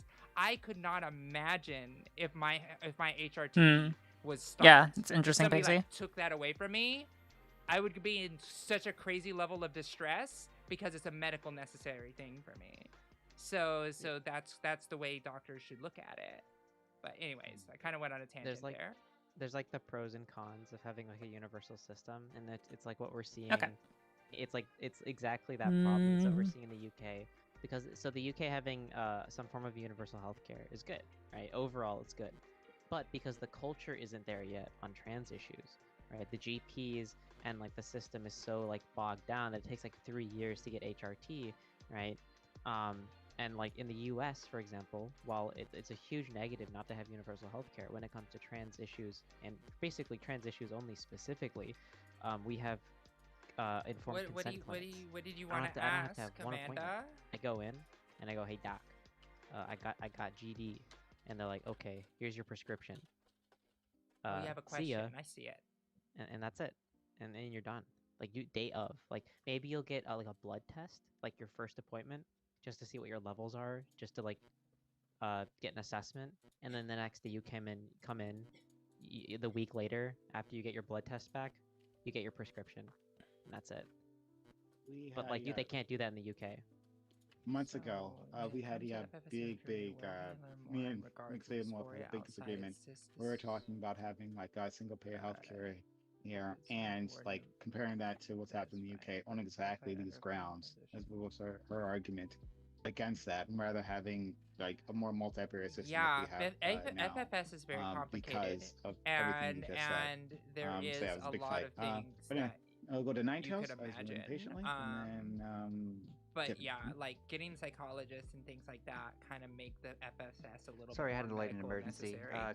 Hopefully If you can hear me somebody this time. if Okay, somebody so was having physical yeah, I just wanted to distress point or out mental distress because their some nose things. was not right and there was Josie's, I forget cysts. what the actual results were, but the research thing Josie stated that looked at whether or not people tend to delay their health care. That's also, all those things tend to apply to more people of color. You can always generally just expect it to be exacerbated. And this has an even more magnified effect within the transgender sex worker community. It's 1 in and 4. Because 1 in 4 trans women are denied or delay their treatment because of that. I was just giving you the number. Sorry. Thank you. Yeah. All right, fam, ready to read a book on critical race theory? Oh yeah, getting into it. To higher risk of Dun-dun-dun-dun-dun. STIs and stuff like that, so they need even more treatment as a group. And so what we have to remember is that when we Ooh, make book these time. mandatory Yeah, I know, things right? that better target Let's see if we can make groups it that more are like. more affected by like denial and stuff like that. I feel like I couldn't find anything that specifically said that. Maybe I just suck with search queries and stuff, but that said that doctors tend to deny sex workers more often, but I feel like they might just out of prejudice and stuff like that. Seen as also sex workers themselves tend to have trouble finding health care in both Canada and the Book US, time. according to what I'm reading. Tiffany? But first, I'm gonna use the restroom, Really lucky so that I shall I return. had to deal with a lot of the issues some of the other lovely ladies here had to deal with. I've never, at least as far as I can remember, been discriminated at a healthcare facility for being trans, which I'm lucky for that. I live in Massachusetts. Massachusetts has a place called Fenway Health, and they specialize in LGBT healthcare. And they're great. They help set up doctors who know what they're talking about when regards to trans issues and have experience. They take Mass Health, which I had at the time I was young, and Mass Health is basically like Medicare for the state, and it paid for a lot of my therapy that I needed to get validity on how trans I am or whatever. But it was very little cost to me, and I know a lot of people don't have that luxury. Same thing with the hormones. The hormones were cheap as well. So I'm pretty lucky in that regard. Yeah, man. The only issue, and it's not like a discrimination thing, but it's another problem that we should probably focus on when it comes to trans healthcare, is that before I found Fenway Health, and not every state has a place like Fenway Health that specializes in LGBTQ issues, I was looking for a doctor, and I found one. None of the doctors near me that I knew had like specialized in trans issues, and I met her. She didn't know I was trans, and once I told her, she had no idea anything about trans people, what trans people were, and I had to explain it to her. Man. And like she had no clue. She's like, I've never had. You're my first patient who's trans. I don't know anything about this, and I had to walk her through like how to treat trans patients. Like, oh yeah, you know, like hormones, and I gotta change all this stuff on like my ID and stuff, and they didn't have the resources like Fenway does. They have the resources for all of that, and she's like, nope, I know nothing, and that's a problem because there are a lot of doctors who aren't even trained in this area, and if you're not lucky enough to have a place that specializes in it, it's true. You might be shopping around for someone that knows what they're doing. All right. I don't know. I also grabbed some key lime pie because I had some key lime pie and I wanted to put it in my body. Of course, there are doctors who don't know how to deal with any like there's like very like rare diseases, disorders that like, oh, I've never seen this before. Like, well, what do I do? But trans people, trans people are a regular part of society and have no idea. Amazing. Let's go to Amanda and then Jack. Yeah, so I was talking about how like I had to advocate on behalf of my daughter and stuff, and as everyone was talking, it made me realize that when it comes to trans folks and stuff, that many parents probably don't advocate on behalf of their children. And Internet myth about key lime pie. What? I don't know. I guess I hope it exists. I'm putting it in my body. because that's how I guess that has to probably be much harder. Hi, Maddie. And it tastes good. We can't hear you. There you go. Okay. Can something taste good if it doesn't exist? I'm still recovering. I think not. Oh, when I you got look my gorgeous. wisdom teeth out, I looked like a chipmunk for like 2 solid weeks. So. Let's go to Ninetales, and I'm not sure if Josie had her hand up previously. And Oh, then and Riverboat. Sorry. It was Riverboat. Yeah. It was Jack. Okay. Jack Ninetales. Yeah, one of the things I wanted to bring up is that when we're talking about discrimination, Maddie's specifically here. like when it comes to just women Bring in in that general, Anna Kasparian realness right now. it's not necessarily that there are a bunch of doctors or insurance people like going around, we will unfairly discriminate today against women. Like it's not like they're intentionally doing it, right? In fact, Duke Health put out a like You're right, basically Alejandra. a step-by-step of basically making sure that, you know, hey, you need to have specialized training to basically conduct your assessments and treatments of people in a way that isn't allowing bias. You know the thing that's frustrating about this is that this is literally just talking about like teaching the law, or like a way of teaching the law, or looking at the law at like a law school level. I am about 99% sure that the vast majority of conservatives just heard the name of something called critical race theory, thought it sounded super duper heckin' scary, and just ran with it without any regard for what it actually is. Like, can something taste good if it doesn't exist? Ask Riley. Republicans on the QAnon Kool-Aid would say yes, yes it can. But seriously, this is about teaching the law. This is about law school shit. Open-ended questions.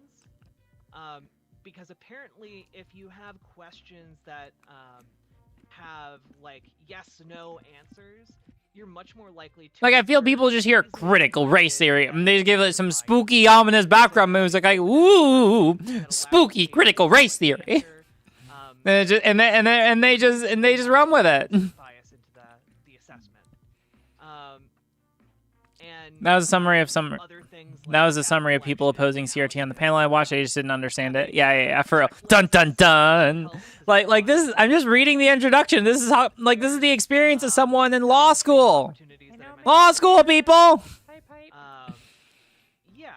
Basically having a constant mindset of questioning your own caregiving, so that you like question like, hey, if I had Potion setup. patient and they had been a man, I require your strongest potion. or they had been non-binary, would I have given like similar... I'm so sorry you have to witness this, Riley. It's fine. Would I have given their concerns similar weight? And having that kind of mindset reduces bias as well. So, yeah.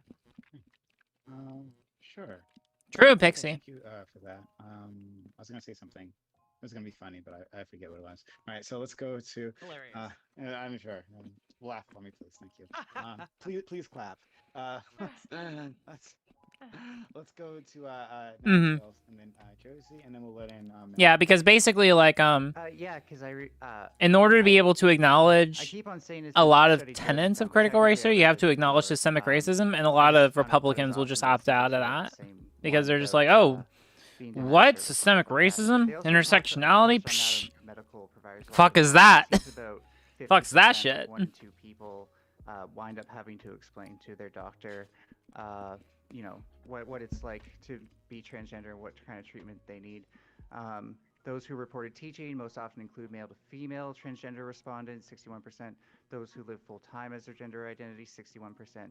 And those on public insurance, 56%. Make of that what you will. Let's go to Josie. And I always love when people cite the U.S. Trans Survey, as I'm running the next version. Like we're fielding the next version of that 400 and That's super 50 cool. Yeah, so I work with all the trans researchers, Derek Bell, and Crenshaw. the experts, and all the people. Yeah. It's super Josie, cool. every time you super bring it up, lucky. I just get more and more like impatient for I'm waiting for it to drop. I know. So It's really gonna want to drop. read it. It's gonna drop like an album. No. Okay. So the point that I wanted to bring up was the point that Riverboat was also saying, which was the fact that doctors have to go to seminars and things. And one of the things that there's been a lot of trans advocacy for in the medical community for trans advocacy is actually creating like a school of medicine.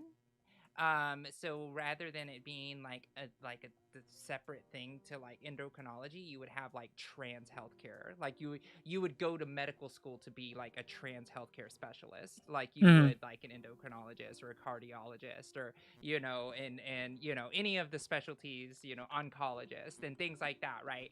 So like, I mean, come on, we have dermatologists. We like, you have so many like, people that deal with like one tiny little specific part of your body, but yet we don't have like a school of medicine for like transgender care that involves surgeries, involves hormones, and involve urology, that involve. So it's a complex school, and a lot of trans, a lot of doctors that I've spoken to, because I've had to train my doctor.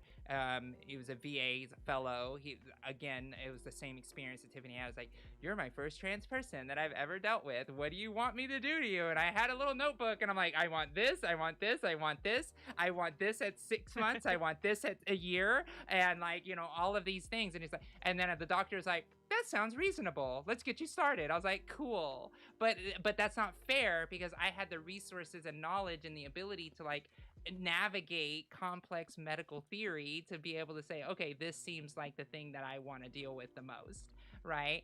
And so we need to start educating, and this not only goes for trans healthcare, this also goes for like pregnancy. So like doctors that deliver babies get 1 page in a medical book when they go to learn how to be a doctor. And it's like, they don't go through an actual like birthing of a human. They don't go through any of that. They just learn it at one time. And it's like, okay, I'm a doctor now. I learned about how to give birth. I read it in a book somewhere, so I can probably do it. And that's why there's a lot of people who are very they like midwives, because midwives only do that, and they're like specialists in that, right? But then they're not doctors, so you have to still go to emergency rooms if there are complications. So even that has its own barriers that are insurmountable to certain people as well. So there just has to be a large level of change on how we teach our doctors and our specialists, particularly. Because I want to see doctors go into med school being like, you know what, I want to be a trans healthcare specialist. Great, let's get them in the pipeline, and the thing is, there is nothing like that unless you want to be an endocrinologist, and then you have to be like, go to a bunch of conferences, and then now you're specialized in trans healthcare. And that's literally how it works, and it's really unfortunate, and that's why we only have so few gender clinics across the country that Tiffany's talking about, because Tiffany is going to a gender clinic that actually knows what the F they're doing, because there's doctors that took the time to learn it on their own, not because medical school taught them that. So yeah. So I really like that's how my the point intro on, like, came out. education, and I'm really happy education about that. will also alleviate the deficit that's in the question. So, 2 things. One, I remember what I was going to say before. Jack, I resent you for taking away the twirling mustache image of insurance representatives that I always had in my head. Well, no, they are still evil. I want to be clear about that. They're just not evil. Me too. It's a very good video. Thank you. I appreciate it. Being like, we're going to They're a cog in a machine. Yeah, like I'm very proud of it, and I'm proud of like that kind of work where it's like well made. Get to make it with y'all. It's just good. Be very proud of it. Wait, was that the joke? The way that like video essayists can be proud of what they do, but also I get to do streaming regularly and bring y'all into the process, which I enjoy. I like you so much. I just swoop in and save the day, truly. Maddie, we're so happy to have you here. Thank you for joining us. I know you were quite busy today, but you still made time for us. Oh shit, they use modified form of Blue Book citation. Thank you. That's cool. They blue book.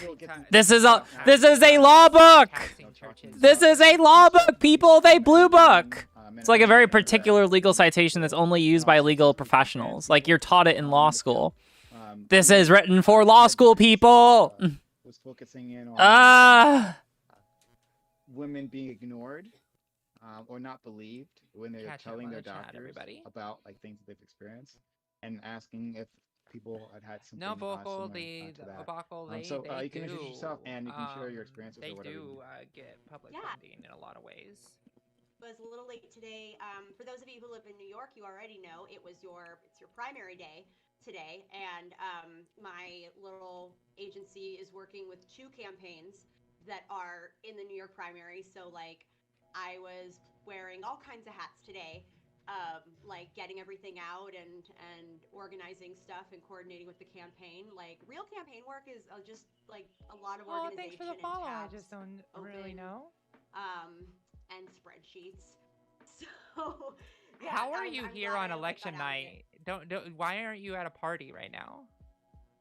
So my business partner's at the like friends and family special party for Maya Wiley, and I'm really jealous. And I've instructed him to like post to his Instagram story so I can live vicariously through. Well, why you if you want? Because I've been so busy all day, I just kind of need to not. That makes sense. I get that. I get that on a personal level. Maddie, are you allowed to tell us who you're rooting for?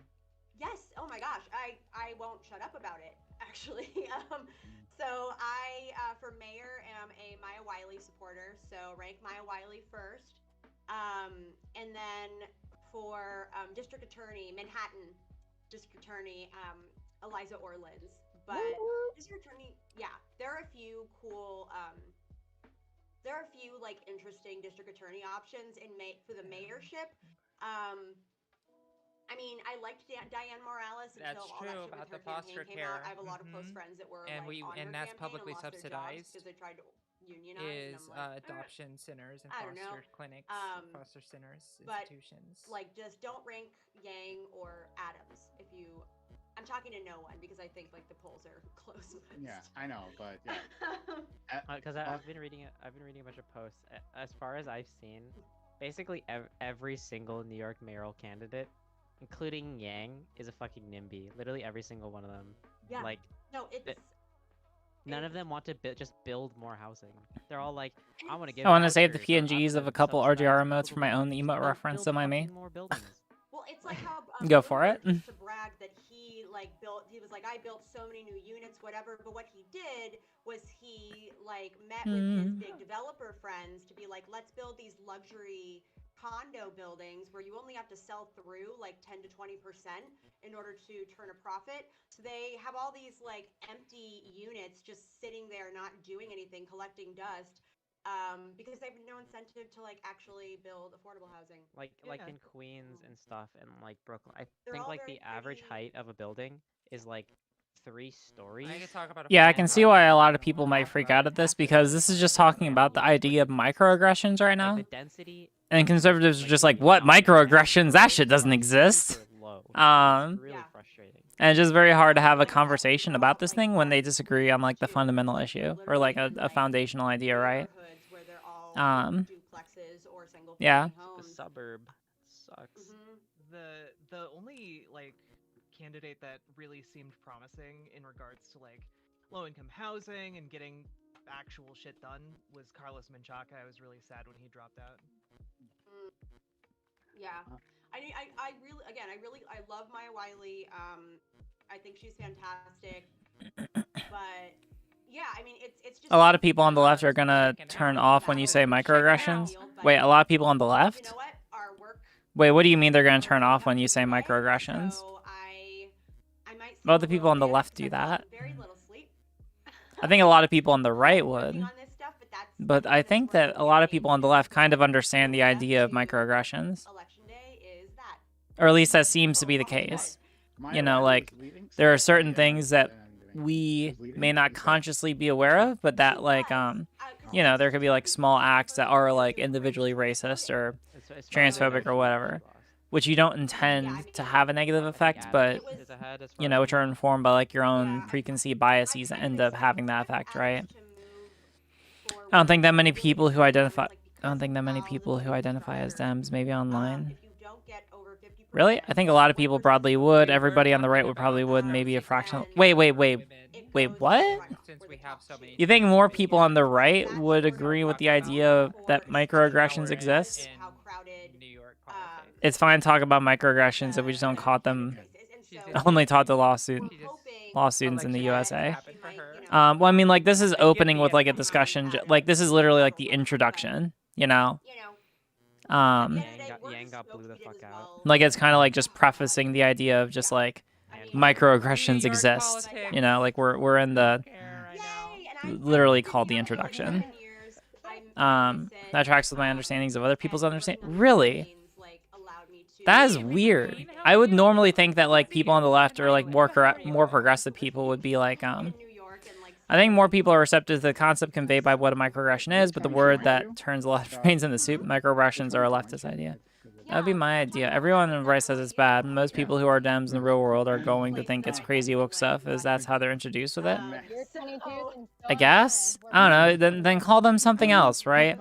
Small acts of bias that you don't intend to be mean, but which can have, like, you know, like if someone is like from a super privileged area, I don't know.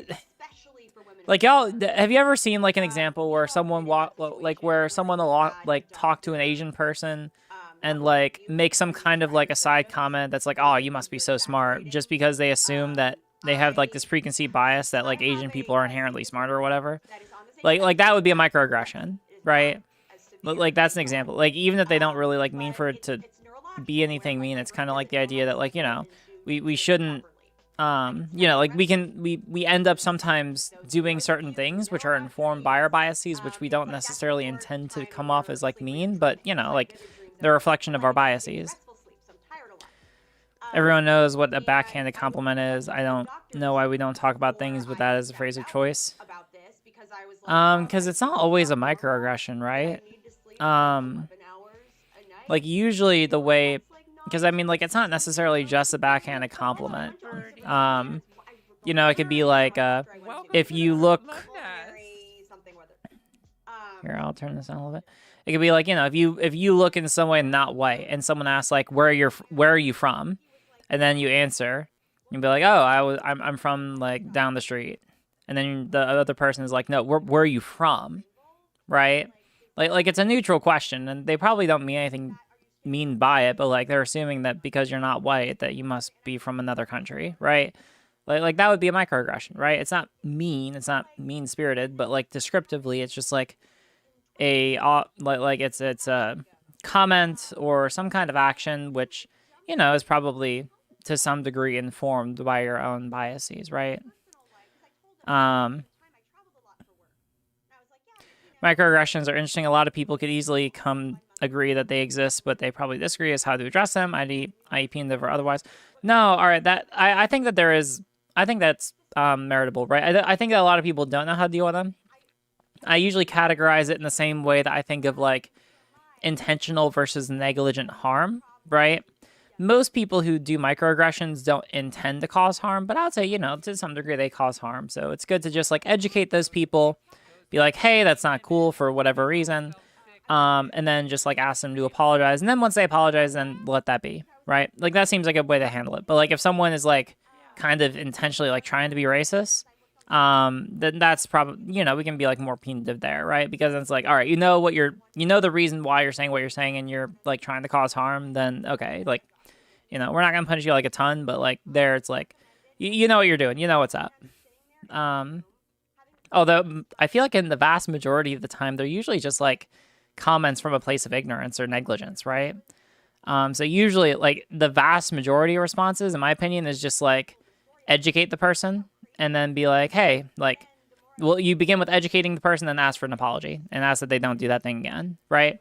Educate, get an apology, and get a commitment to not do it anymore. Boom. Like that is the way to deal with it 99% of the time.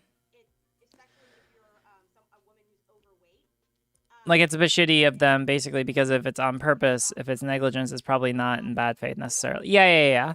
Like if someone, I don't know, if someone is like a microaggression. I mean, usually microaggressions are kind of like unconscious, right? But I guess we could think of like one where it's like, oh, would it be? Actually, I'm pretty sure microaggressions, I feel like microaggressions would only cover like those kind of comments which are like more negligent, right?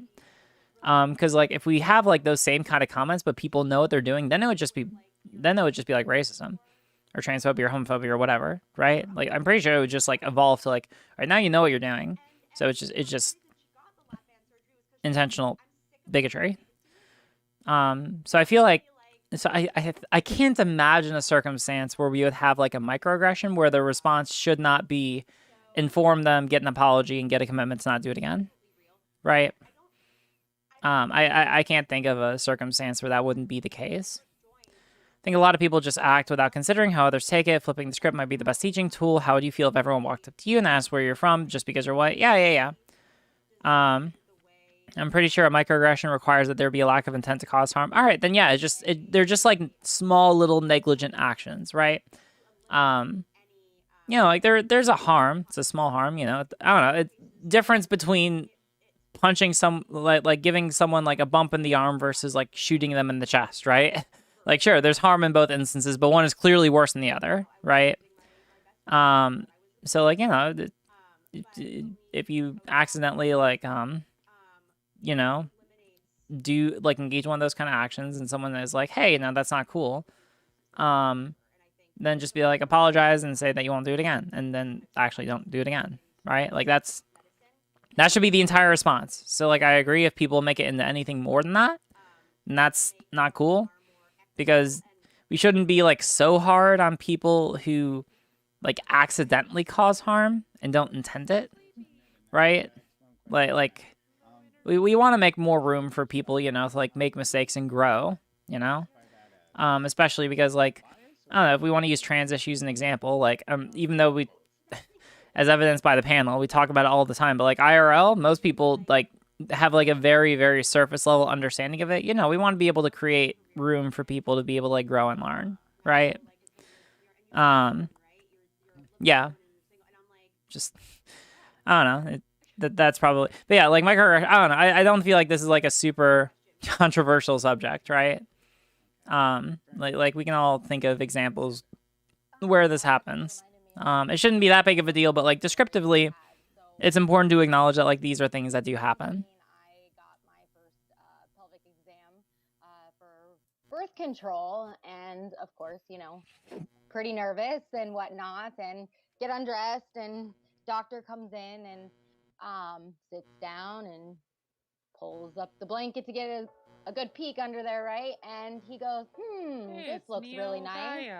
And I was absolutely mortified. I did not go back to an OBGYN until I was pregnant, because I can't even explain how it felt. Like sure, at least, and again, I was like 17, and this is like a 40, 50, 60-year-old OBGYN. And yeah, I just remember like sitting there, and I looked like because there was a female nurse in the room, because I believe that was the law, or is the law or something. Yeah. And I looked at her, and she was just like, yeah, it was mortifying. But like experiences like that make it so then you don't go back and get checkups that are needed and whatnot. Like I said, I didn't go back until I ended up pregnant. To be the most charitable as possible, like could have been like he meant, though this looks healthy, like pretty nice, maybe. Yeah, it was just the wording that he used. Like I don't think he meant anything harmful, but like Okay, well, fun. All right, Neo Gaia, you've joined us at the very last second. So I would love to, well, thank you for being here. I really appreciate it. So you said you had a story for us. First, introduce yourself to the audience, and then you had a story. Please relate that. Sorry, just quickly, she's the reason I knew some of the stuff about the heart and whatnot. She had linked me that study, so I want to give her that shout out. But yes, hi, Neo. Neo, please. I'm Neo Gaia. via twitch.tv/yogai1. Yeah, I just wanted to come on because the reason I didn't come is because I went to the doctor. But otherwise I would have been here earlier.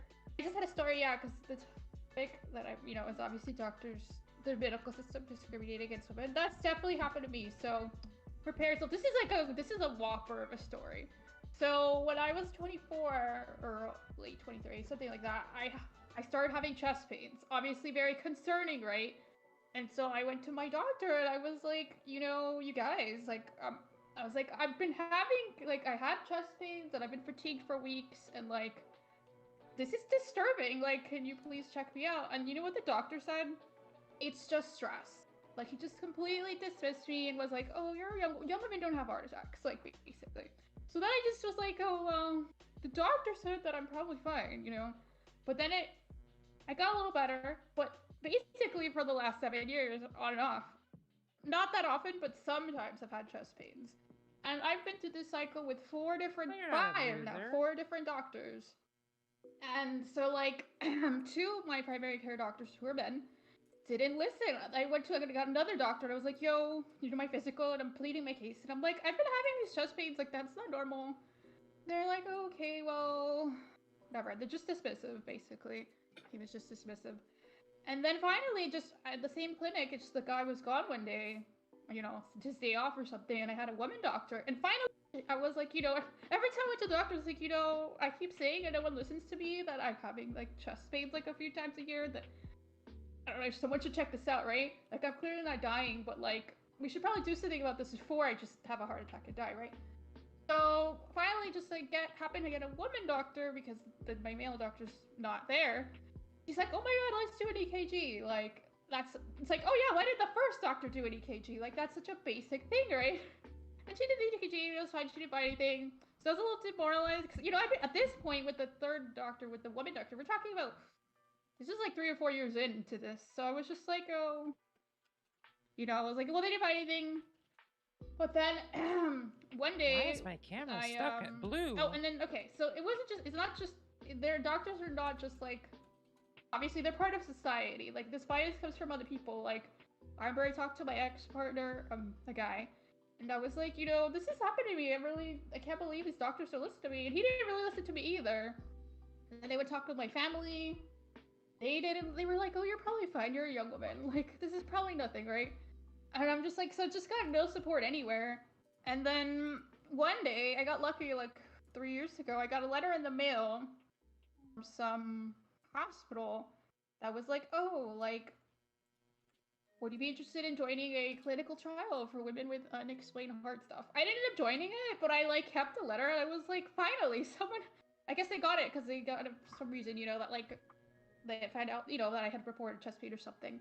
And I was like, well, finally, some fucking medical institution is, like, recognizing that things that I've been saying, instead of just treating me like I'm a woman with anxiety who's just, like, exaggerating things.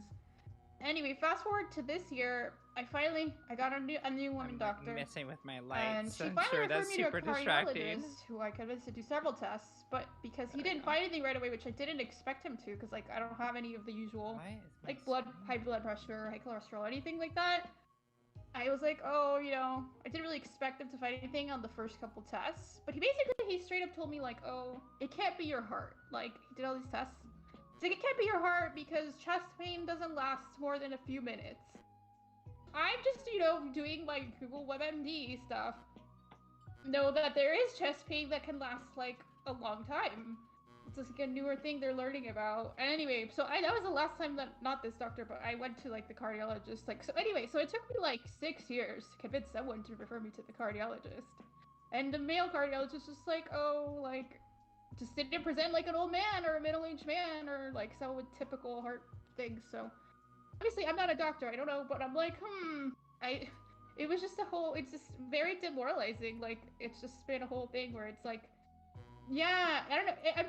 I'm definitely convinced if I was a man, I would not have gotten half of this treatment. They would have just been like, oh yeah, they would have done the EKG, like, at the beginning. Oh, do you need a new heart? They would have run more tests for you. We can just, like, go, we'll find two. So anyway, just, so you can choose one, like, is cute.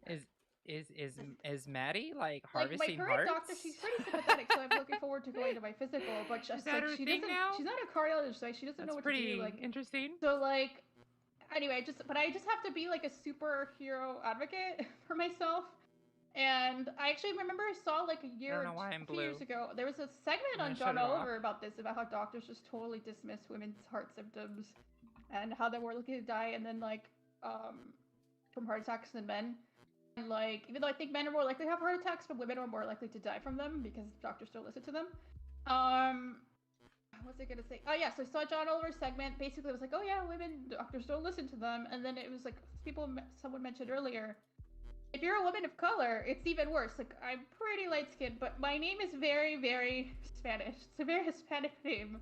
So like they see that on the paperwork. Anyway, so like I'm sure that affects it too. Although most of my doctors have been, you know, like of color, mostly immigrants. But like, anyway, so if I die of a heart attack when I'm like 50, y'all know why. Y'all know why, because I tried for many years. Like it's raining in Arizona. It's like 115 degrees over there, right? Just gotta go to the ER next time I have chest pains and be a huge pain in the ass and be like, I've been arguing with doctors and I'm not crazy. Like, please run tests. Like, you know. Anyway, so like I said, it was a whopper of a story, but just I don't know, just doctors. It's just there's like so the much rain bias. is Like literally people see, like, turning in the they're like, steam oh, as you look, it hits the you're like you're ground. otherwise healthy and you look so That young. sounds And, miserable. like, how could it be a rare heart thing? You know, like, oh, by the way, I think recently my father died of a heart attack in his 50s. So like, hopefully that will get him to like fuck. I'm like, my dad just died of a heart attack. Like, can you please take this seriously? Like, I don't expect that to happen to me anytime soon. But I'm like, oh, finally. Now I wish I had that info to give my cardiologist when he was like, it can't be your heart because heart chest pain doesn't last more than it's 2 nice minutes. after 10 days of high heat. Let's find out, shall we? Like, run the test, sir. Yeah, it blows my mind. Also, like with women in general and just being believed with pain, like I don't know if you've ever seen those videos where they have those like pads, like those pain pads that mimic period pain, like cramps. And then they put it on men to be like, hey, here, and then they up the intensity or they start low and then are like, okay. And there's this one where like it's put on his like girlfriend and it's up at like the maximum amount. And she's like, oh yeah, that's a little painful. Like it can be like that. And then it went on him and like 2, like if it's on a scale of 1 to 10, when he was at like a 2 or a 3, he was like, oh my God, like this is too much. And we're like, yeah. So when we say that like we're having cramps, or it's like painful, like we're uncomfortable and painful, we're not just being like dainty ladies, like, you know, oh, my fragile disposition, this is too much. Like, no, it's like, it fucking hurts. It fucking hurts. So believe us. I mean, we're also primed to like give childbirth, or like, and our hormones like make it so that we have a higher pain tolerance. So if we say something hurts, probably hurts a lot. We have to wear high heels. Like, we know pain. Amanda. We don't have to. We choose to. It makes your butt look great. I know, right? Amanda, it's and so I true, do want because though. we have another topic that I would really like to get to. But go ahead. Yeah, no, this made me think of another story. So my best friend is currently dying with liver disease, 3rd stage.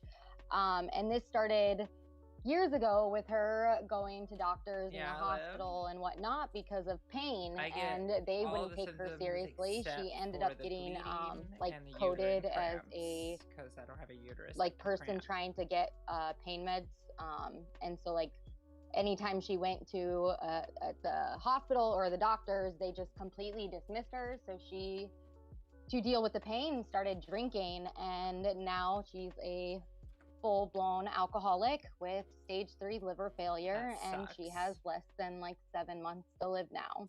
So it's a very serious issue to not be listened to. And turns out that she actually has there's a disease, which is what was causing all of her pain. It's like it's like MS but not MS, and I cannot remember what it's called right now. But yeah, so it's like listen to us. We know our bodies, and like Maddie said, when we're in pain, we're in pain. And to maybe to wrap this up though, I want to say to everyone else who is, who has a loved one going through something, right? Saying that they're having this issues. One, you should believe them as well. But two, like if they're not making headway, like you should be an advocate for them. Not everyone is not. It's not so easy for everyone to stand up for themselves, like within a medical setting. Like not everyone. It's so easy. And even for people who are generally pretty assertive, right? Like I guess it's just different when it's you there, right? And then there's a doctor telling you that they know better, right? And people just kind of accept these things. But so if you are, if you do know someone going through something, right? Well, then be an advocate for them. Like go to an appointment with them, and then like get in the doctor's face, like, and let them know, hey, one, listen to them, and if you're not going to listen to them, I want another one, right? And if we can't get that help there, then if possible, it's not possible for everyone, but like if possible, like go to another facility, right, or something where you'll be listened to, right? Like there's, for many people, most people, there's more than one option. If there's not, well then yes, just get in this person's face and like, well, no, you are going to listen to us. I'm not going to back away. This is my friend, my girlfriend, my wife, whatever, right? And I'm standing with her. So like, do that. Inner right? Karen, bring her out. Yeah, yeah, Bring her exactly. Yeah, that was the advice on the John Oliver segment. It was like, well, what should people do? Women do, and it was like men talking. Bringing a man helps when the doctor won't listen to a woman because they're like, oh, it's a man. Let me listen.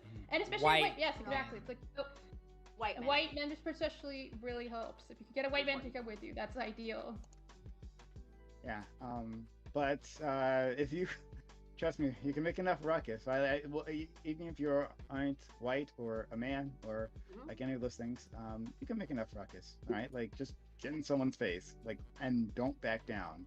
And because someone else is, because exactly what was it Amanda was saying, like someone's life is being cut short because then they won't listen to. And that story I brought up before, like man's wife died, right?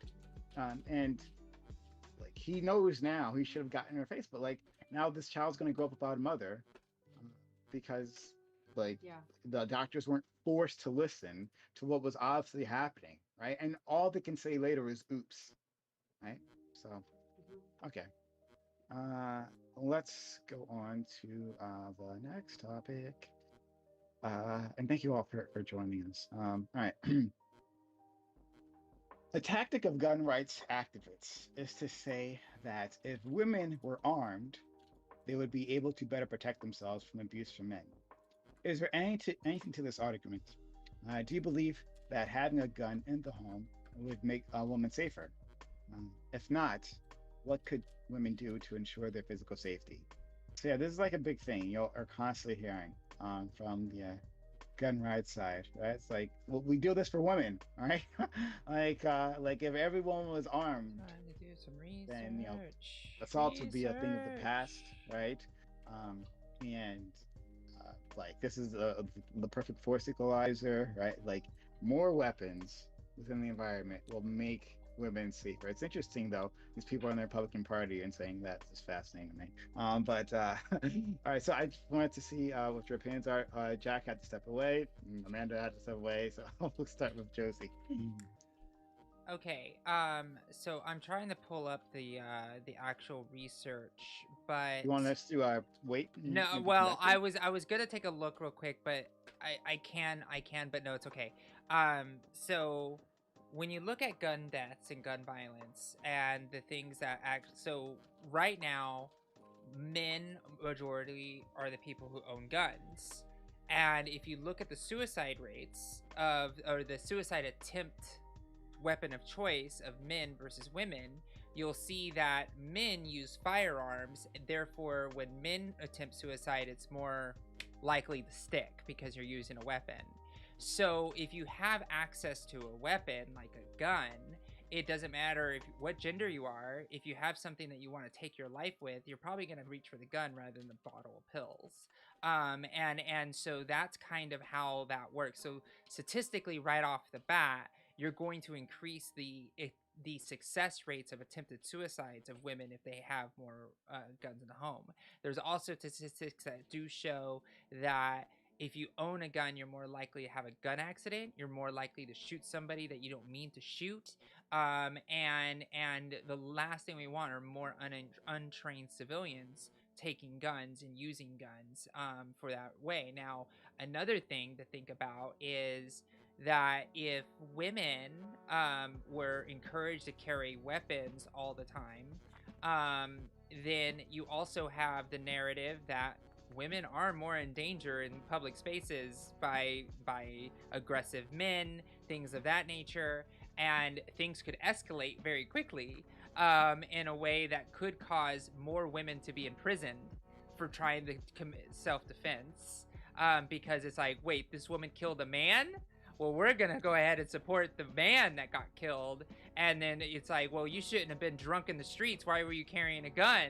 Right? And it's like one of those type of things which just increases the odds and probability of more criminal enforcement of women as a whole, which is going to put them in harm's way as well. Guns in general are bad for society, and giving guns to anybody, regardless of their gender, is going to be a detriment to that gender, regardless of who they are. So it's one of those things where it's like, the argument is clear. More guns are bad. More guns increase suicidality attempt rates to succeed, and more accidental deaths, and also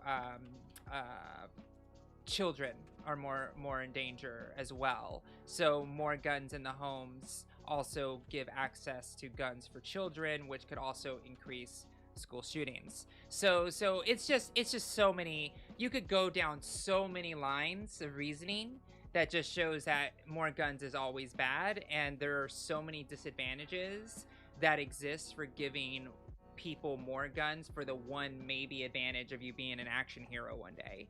And that's just not how it is. So yeah, there's so many disadvantages that could go much longer, but I'll wait for everybody else to.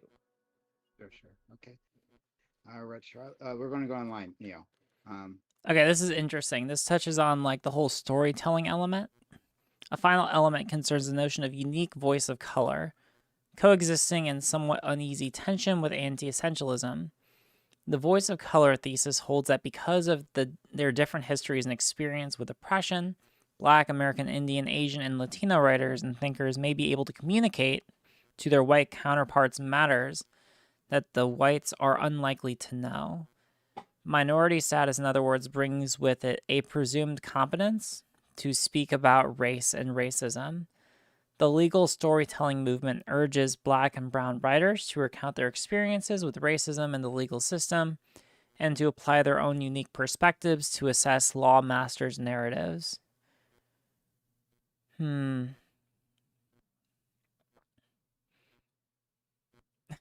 I checked on Josie's stream first and saw there was like 1 million people on a panel, well 9. So I decided to check out Riley's stream, and she's watching Josie's stream while streamception. Yeah, I know, right? This is actually interesting because like, this is one of those areas where it's like, I agree and I don't. I don't think that coming from a position of color gives you an automatic presumed, the automatic presumed, what do you call it? Competence to speak on race and racism, right? Like, there are obviously going to be Black people who are racist. See Jesse Lee Peterson. God, where are some other examples? There are plenty of people who are prominent Black figures who are incredibly, incredibly racist, right? But at the same time, I understand this idea. I know I discussed it more with Joe Lewis, so I'll be interested. Did I hear uwu? Amazing. Can we get some uwus in chat?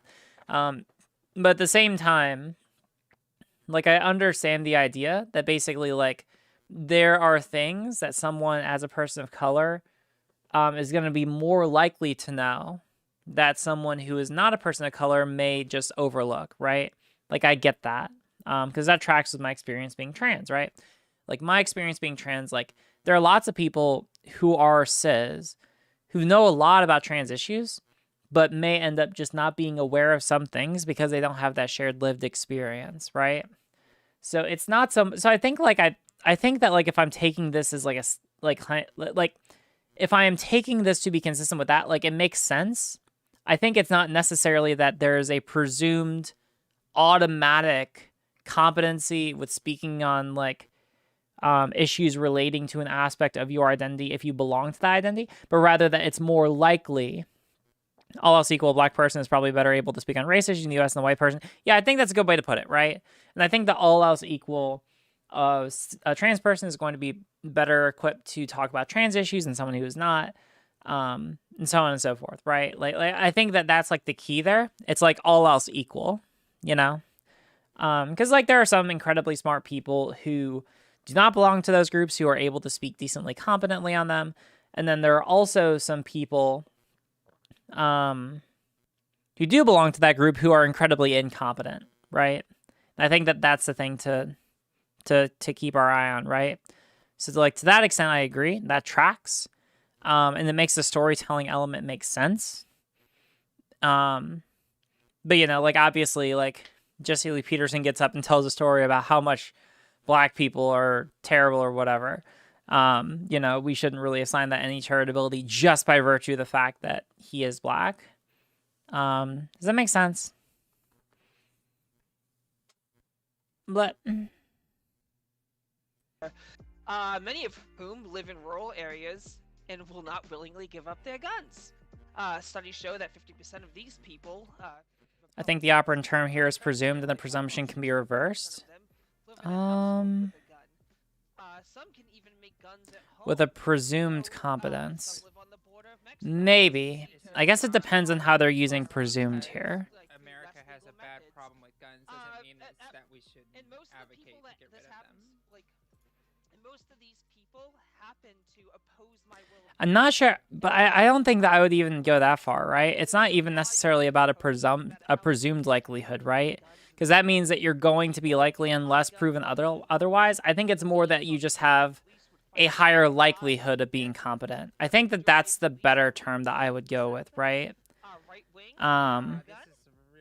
Like I feel like it's more like I feel like it's not good to presume that someone has a competency unless shown to be the case otherwise. It's probably better to think like, okay, this person is probably going to be more likely to know about a particular issue by virtue of the fact that they have that lived experience, but we shouldn't give that like inherently.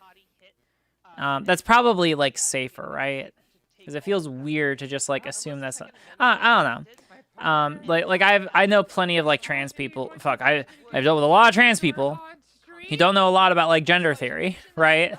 But it would seem weird for me to kind of presume that they know about gender theory just by virtue of the fact that they are not cis, right? They're going to be more likely to. I like they're definitely going to be more likely to have that requisite like to have that knowledge base. Do we not presume that likelihood though? Like we assume they are more likely. Maybe not best to say optically, but it seems to be always believed. I guess. If that's what people are meaning, then I guess it's fine. I guess, but I feel like it's also the case that there are a lot of people out there who do take it to mean that like, oh, you're a black person. Well, you're obviously gonna know more about this thing than someone who's not.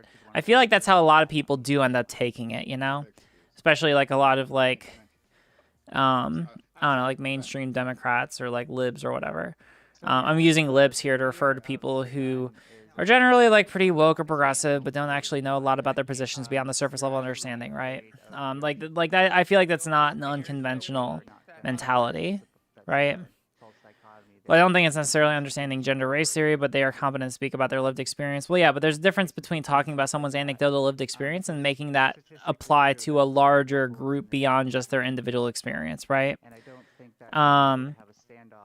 Like I really don't like talking about individual anecdotes unless we're able to show that it's representative of some kind of larger phenomenon, right? Like the fact that I can talk about, for example, my lived experience going through bomb surgery, right? Like it's cool for me to be able to talk about that because not only did I have a really good experience, and I have had like a really good experience with it, but I also know that like I'm not just an individual outlier. I know that it's not just like, oh, I just happen to have a uniquely good experience. It's like, no, it's generally the case that people who go through this thing have like overall good experiences with this kind of medical procedure, right? Like that's why it's useful, right? Like I'm able to use my lived experience to explain an otherwise larger observable empirical phenomenon. And if that wasn't the case, if we didn't have the evidence, then it would basically be a reason to begin exploring that and collecting like larger data on that phenomenon to see what is the case, right? Yeah, but like that's like individual anecdotes and lived experience are useful, but they're more useful to be possibly inferable or to help explain other larger phenomena.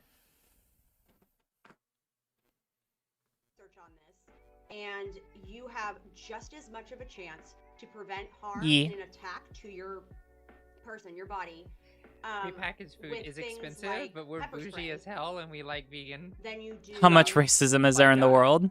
Like the prepackaged sausages and the cheeses and the yogurts. I've heard this argument I love that a few stuff. times from gun rights Super bougie though. activists, because I think what they're trying That's to like, do is I'm spin eat the well, narrative 'cause I'm doing so that well. it makes them appear to be these like feminist, like, oh no, we're not just like these, you know, far right, like gun nut whatever. Like we really care about protecting women from violence.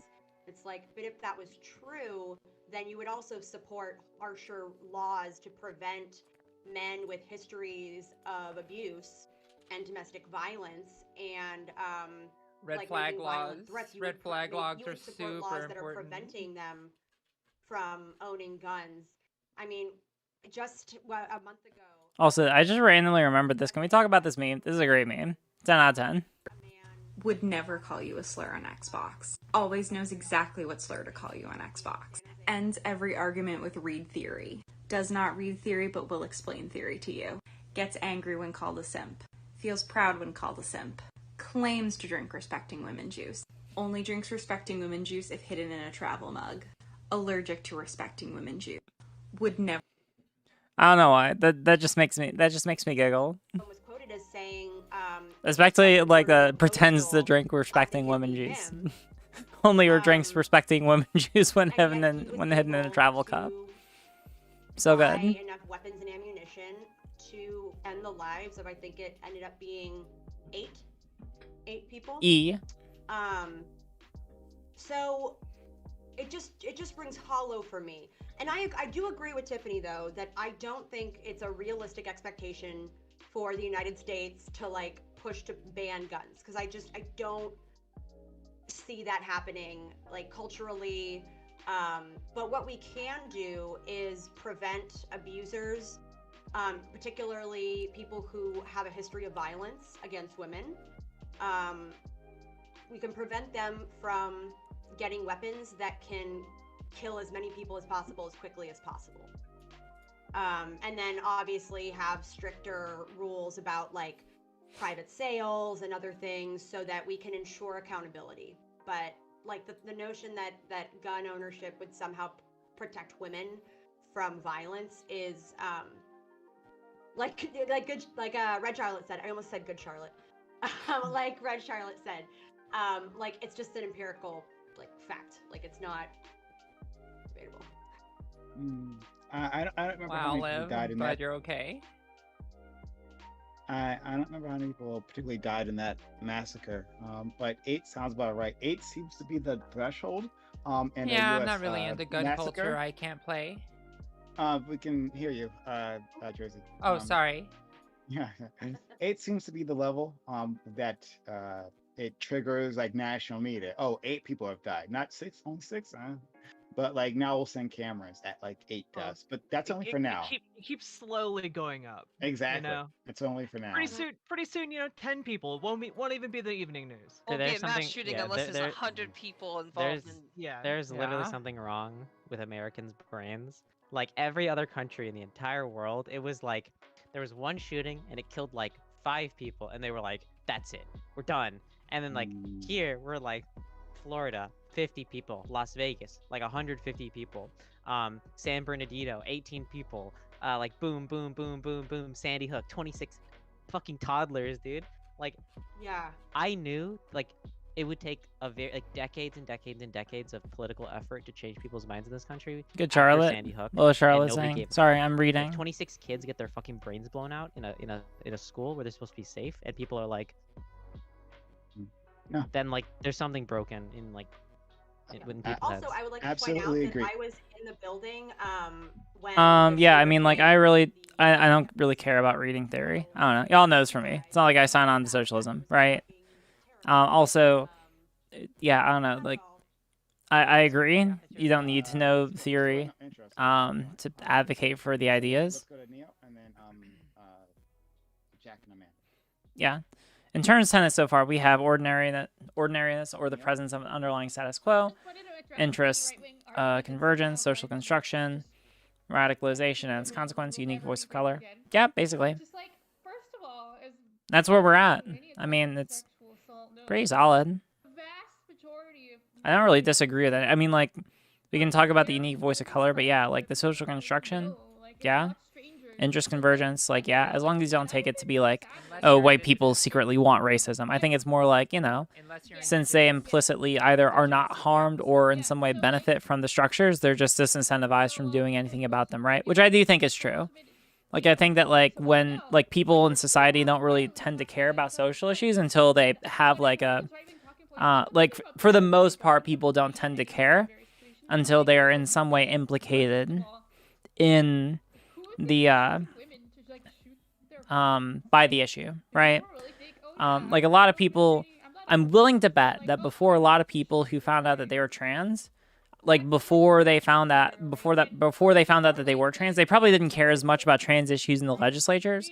But after they found out, then it's like, oh shit, this is really important to me, right? Because now they're implicated, right? That's not saying anything negative about them. It's just, you know, people on average tend to care more about issues that affect them personally, and especially if you come from a position of privilege where most of the time you don't really think that there's much wrong in society. Like, usually people only start caring about other people's issues when they start to, like, become implicated in some way themselves, right? Or they're associated with other people who become implicated, right? Which to me is why, like, LGBT people are super important for a lot of, like, social issues, is because, like, LGBT identities can intersect at any class level, right? So you'll be able to get people from, like, all walks of life to care more about broader social issues, because most people will know at least one person who's LGBT. Now, whether or not that person is accepting of that person who's LGBT is another issue, but assuming that they are, then, you know, that's kind of a gateway to get them to realize, like, oh, there's some ways that society is unfair towards this person who I care about, or myself. Oh, wow, you know, there's these other ways that society is also unfair towards other people by virtue of who they are. I guess, you know, since I care about one person who's treated unfairly by society by virtue of who they are, I should probably care about other people who are treated unfairly as well, because that would be, you know, morally consistent. Or that would seem like a good thing for me to do. So yeah, I don't think that there's anything wrong with that. And ordinariness, I think that the way that they describe it, I think that the way they just calling it like I think that, like, here, this is a better descriptor. The first feature, ordinariness, means that racism is difficult to address or cure because it is not acknowledged, right? I think that that's a good summary, right? Like, it's basically like, listen, but when we say that's ordinary, we mean that, you know, because most people kind of ignore it, it makes it really hard to address. Like, that is the cleanest way to describe that tenet, which I also agree with. I could be wrong, but when it comes to defining something as a tenet, it's not so much that everything that corresponds to each tenet needs to be accepted, but generally speaking, the acceptance of the existence of those concepts for CRT to operate. Interesting. Like, the legal technicality of how self-defense works is that, like, if Okay. they're literally, like, immediately, like, beating you and your life is immediately in danger at the moment you shoot them, you have committed, like, premeditated murder. Like, you've, like, killed them when you're no longer in a immediate position of danger, because that's how the law works, right? Because, like, the whole point is that, like, say they were beating you, like, for years and years and years, but if in that moment, Can I ask you something, Riley? Listen, don't pull me into a fucking socialist arc, all right? The last time I got into it, I axed off everyone who was socialist from me. I'm willing to back off of it a little bit, since apparently there's some people who basically just want liberalism. And if basically what you want is, like, liberalism, but you want to call it socialism, then fine. But, like, I really don't want to get into this. Like, I just don't care.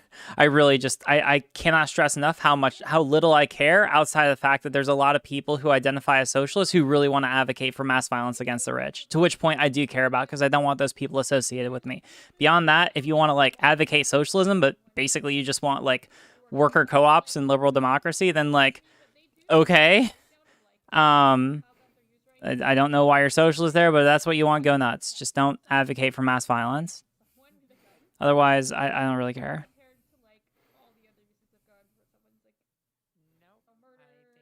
Antitrust laws are It's just not that high, critical. actually. I want not feudalism. Yeah.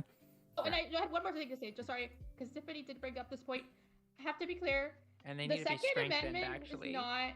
The Second Amendment was not considered an individual right to own a gun by the Supreme Court until 2008 till Heller. Like that is super recent. Like people just misunderstand that. That is just something the NRA made up. It was That's true. completely different. They did make it legal up. interpretation of the Second Amendment. That doesn't mean that The there weren't like NRA common used law to be a gun interpretations, safety but that's not what the Second organization. Amendment was considered to be until 2008. It wasn't just until kind of, like you can ask, like, Pierre, old George Supreme St. Court Pierre, justices I about think this. his They've name said that. was. They're like, what's? It's like a 2008 thing. That's not an old timey thing. Yeah, he kind of changed the way Let's go everything works. to Purple Jack and then Meta. Yeah. So. We're not I on that totally hear a topic lot of right the now, arguments that are being Eisenhower. made, But yes, I would totally want based to. around sound data as well. For example, I want to legalize we weed, know the legalize vast psychedelics, majority and of, then decriminalize murders, everything else. I want not Nazism or fascism. Yeah, no, that seems good to not want. Those seem like bad things. directed towards women. Hey, cool. Are because of domestic violence, like intimate It's messed partner up how violence or former intimate partner violence. Get a restraining order. You can't do anything. And we after know that physical abuse. bringing a gun into that situation My sister usually was leads to threatened, that gun being and used she had a domestic against abuse the woman in situation question. where Because the guess weapon what? was If you're bringing a brandished gun against into her, an abusive situation, and the A, police believed you're him. not willing to leave and the they didn't abusive take the situation gun. for whatever reason, and B, your abuser has repeatedly expressed that they are willing to use violence to abuse you. I did talk about that already. And Eisenhower. it might be that they are just far Wayne more willing to engage in Lampierre, violence thank you, than, Josie. the You would abused. know, since you At got a that membership with point. them, don't you? Did you burn that So membership? You guns better have. statistically make you exceptionally less safe in domestic abuse situations.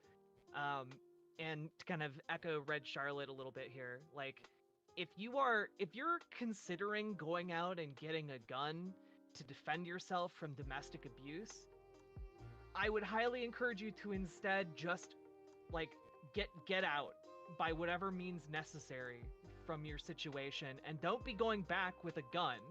Don't go back at all. Like my sister's opinion on guns, That is the best way and to she's keep a yourself Republican, safe in that situation. And after the fact, conservative, if you and her find yourself in opinions a on position gun to, like, go violence buy a and things gun like where that you're not changed in an very actively quickly abusive when she was on the other then side by of all that. means go do it. Okay. I mean, we can talk about statistics.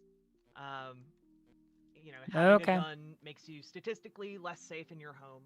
That's true. But if you feel you need a gun to protect yourself against your former abuser, I think that is totally fine in the United States as laws currently stand. But if we're going to talk about how we can make people safer with gun legislation, Maddie was kind of talking about this in her opening statement. Talking about how there are common sense things that the Representing majority that of trans Americans agree girl upon. NRA membership And base. when I Is say the that you, majority, I'm talking, Josie? Is that you 75% and above nobody else? of Americans Maybe agree Caitlyn on these Jenner? things. Requiring a license before gun purchase, creating a system whereby a judge can be like, "Hey, you It were is funny convicted how for that domestic happens. abuse. You can't have a gun." And I know a lot of pro-gun advocates are like, "Well, Sweden has a really high, or not Sweden, Switzerland has a really high rate of gun ownership." In Switzerland, they deny you the right to own a gun if you've been charged with illegally consuming alcohol. So if we're gonna look to Switzerland for advice on how to implement gun laws, I mean, maybe that's a place we should start there too. Also, 83% of Americans agree that background checks should be put in place for private and gun show sales. And the overwhelming amount of Americans, 90% of Americans are like, yeah, we need to increase mental health funding. In fact, mental health is the thing that everyone falls back on. Yay! And I'm usually really glad you got a conservatives fall back on. subscription gift. And thank you for being here. I've and noticed joining that the there love hasn't nest. been anything done to improve mental health over the last decade in response to shootings. So you know what? I think that we should call that bluff. rather than like trying to somehow magically get every gun out of circulation, let's get Medicare for all, so that Yeah, people Josie, get that's the pretty mental health care cool. they need You haven't free told me at that point of story service, yet. so that, you know, then we can take that off the table as like a deciding factor, and then we can revisit the gun discussion later. So go to I'm so Amanda, and then we'll orange. start off with Why am I so Ninetales, orange and right go into now? the I hate it. Yeah, so I have a I'm using whole a lot of special thoughts camera on filter because everything I that have just, I'm recovering from a face thing. a lot of what people have said, and So it's like so my bear with lighting's all me. jacked As up we from know, I it. jump It's around a lot. annoying. But friendly reminder that vaguely linking mental illness and gun debates is extremely harmful because a lot of people have mental health issues and they don't go and commit mass murders. The other thing is, so But I am a they survivor of. They can commit suicide though. Yeah, I have that written down actually. I'll Oh, get to that yes. later. Yes, thank you. Sorry. Yeah, You threw me off I there. like, yeah, the mental health issue is mainly directed towards suicide, not to like mass murder. So I just want to clear that up. Gotcha. Yeah. Okay. Thank you. Yeah. Okay. Thank you. No. And so I'm a survivor of gun violence, domestic violence as well. I posted in chat and then also in our chat here my story. So I worked with Be a Hero in regards to the Violence Against Women's Act. And my I'm story using is a shared in a different video. the color And then I saturation I also can't wrote an fix op-ed right now because that of was the published in the weird Gazette. the weird filter I have on my face The right whole now, thing with and it's domestic like really abuse frustrating and me, and I can't do gun anything ownership about and it stuff. Most without like often completely when looking so you're most terrible. vulnerable of being I'm murdered telling by you, I look your like a ragamuffin right domestic abusive now. partner This is when all a you try to lie. leave. Look at So the filter. leaving is not easy. Leaving is actually dangerous. We do not have enough social safety nets set That's up, true. and often those safety nets are they're not safe. They're also not safe environments. It's also hard when you have kids because then you have to deal with other state agencies getting involved, like Child Protective Services. But I kind of changed my position last night in regards to Oh, that's where I pretty cool. stand And on you guns. missed And it Sunny. was after I She was had a online. I think she had an conversation internet with issue. B More, She had to so drop shout out, out B More. Thanks unfortunately. for the enlightenment. And I Oh my hope I don't gosh. do disservice to his I am a argument. disheveled but mess. he was explaining to me that from a application approach, that legislation for gun reform and stuff will negatively impact marginalized communities and people of color. And so, like, hold on, let me gather my thoughts. I'm sorry. So pretty much states and counties are deciding to not enforce future gun laws. They're referred to as Second Amendment sanctuaries, and these communities are predominantly white. Future laws and the way that we have addressed them now are bound to disproportionately affect Black people. And Good, yeah, so Liv. pretty much the way that most lefties, liberals, Democrats, I don't know, go about addressing this situation will ultimately end up negatively impacting Black people. Yeah, you will. And so I think that when we look at this, we need to look at it through all lenses and all applications. And I don't have an answer. Like I said, I just recently somewhat changed my position in regards to this. I also think that, like, the whole ban on the AK-47s that everyone's always talking about is silly, because almost any gun can be turned into an assault rifle these days with I don't even know what they're called, but just sticking Auto certain sears, lightning, links, whatever. Yeah. ATF, if you're listening, don't come after me for telling No. people about those. Yeah, no. So, like, banning one type of gun isn't going to solve anything, and I think it's an issue that needs a multifaceted approach in regards to, you know, healthcare, education, just too. society, That's so true. changing the way that we view things and guns. And also when we frame this topic, to not frame it as women are weak and we need to be protected by guns. How about men just stop harming women? But yeah, I guess that's all for now. Thanks so much. Okay, let's go to Ninetales and then Tiffany. Yeah. I'm gonna And then talk Jack. soon. You muted, girl. So one of the things I forgot to point out is that, Maddie, okay, don't laugh at me, okay? I saw that. But yeah, one of the things I forgot to point out is that, like, as a trans woman, if I shoot somebody, I find it highly unlikely that the cops are just gonna, like, believe me right off the bat. In fact, a lot of trans women, when, like, accused by, like, okay, I'm just gonna give a personal story of a friend. I'm obviously not gonna name names and stuff, but they were assaulted by a guy, and then their partner stood up for them and said that the guy was just defending himself against a trans woman. He, like, groped her, and, like, we're like, are these real? That kind of thing. That actually happens way more than it should be. And yeah, the police, it took their sides until finally a female officer stepped in and was like, yeah, this seems like, you know, you might not be lying here, kind of thing. So I definitely am glad to hear all of the, like, let's stop infantilizing women and let's stop victim blaming stuff, because we need to stop doing that. There's better ways to treat these things, and it's got to be a holistic effort. Like with what Jack pointed out, like, yes, we need to address psychological issues, stuff like that, but on the political side of things, just statistically speaking, we want less guns out there. Even if, like, if we do A, B, C, and D and put that out there across different states, and we only get to E, that's still better than being stuck at A. So that's what I hope for. Sure. I was gonna say something about that too, but I lost it. All right, it's fine. But let's go to Tiffany. Yeah, I just should probably clarify.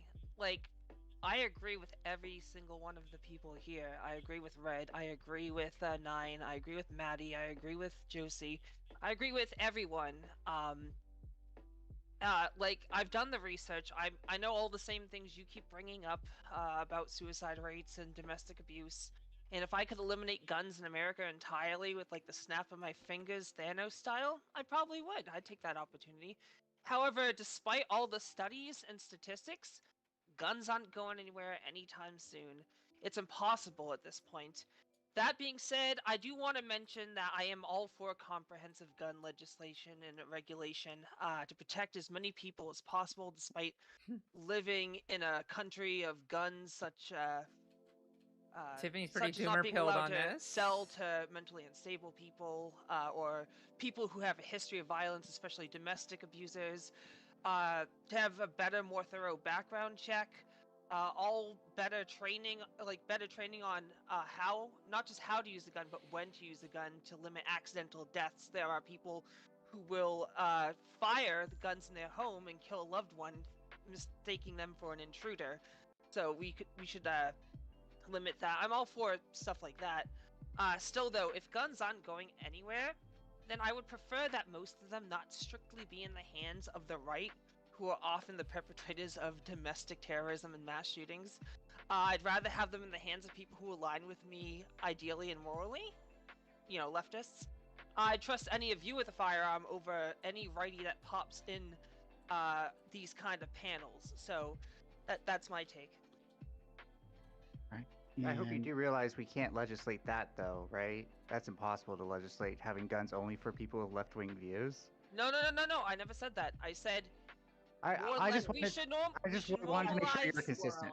We should normalize leftists owning guns, because if more guns should have, like, more leftists should have guns, because the right's just, like, fucking stockpiling them. I just told you. I don't know how I feel about this. It feels really weird to take, like, a large population of people who, I don't know. I think on its face it can feel fine. It just feels weird that when you have a lot of people who are essentially constantly told that, like, oh, society, like, maybe I'm mainly focusing on, like, super extremely far left people who believe that electoralism doesn't actually achieve anything because that's what they're told by a lot of people online, that the only way to be able to achieve anything is through a violent revolution, that when you give those kinds of people guns where you're already simultaneously blackpilling them on the ability to be able to achieve any kind of legislative advocacy, and they're already dealing with a lot, especially if they're like LGBT and especially if they're trans, you're putting you are putting weapons in the hands of people who are already dealing with a lot of shit, and that just seems real. Yeah, like it just seems really. I'm not sure about that one, right? Like on its face, like sure, I don't have a problem with people owning guns for the ability to be able to like defend yourselves, but like when you combine that with also a space that largely like kind of demoralizes people on any ability to be able to actually like legislatively change their country outside of a violent revolution, like, and by the way, a violent revolution which is not going to happen. It just I don't know. It just seems yeah, just like a little. It just rubs me the wrong way.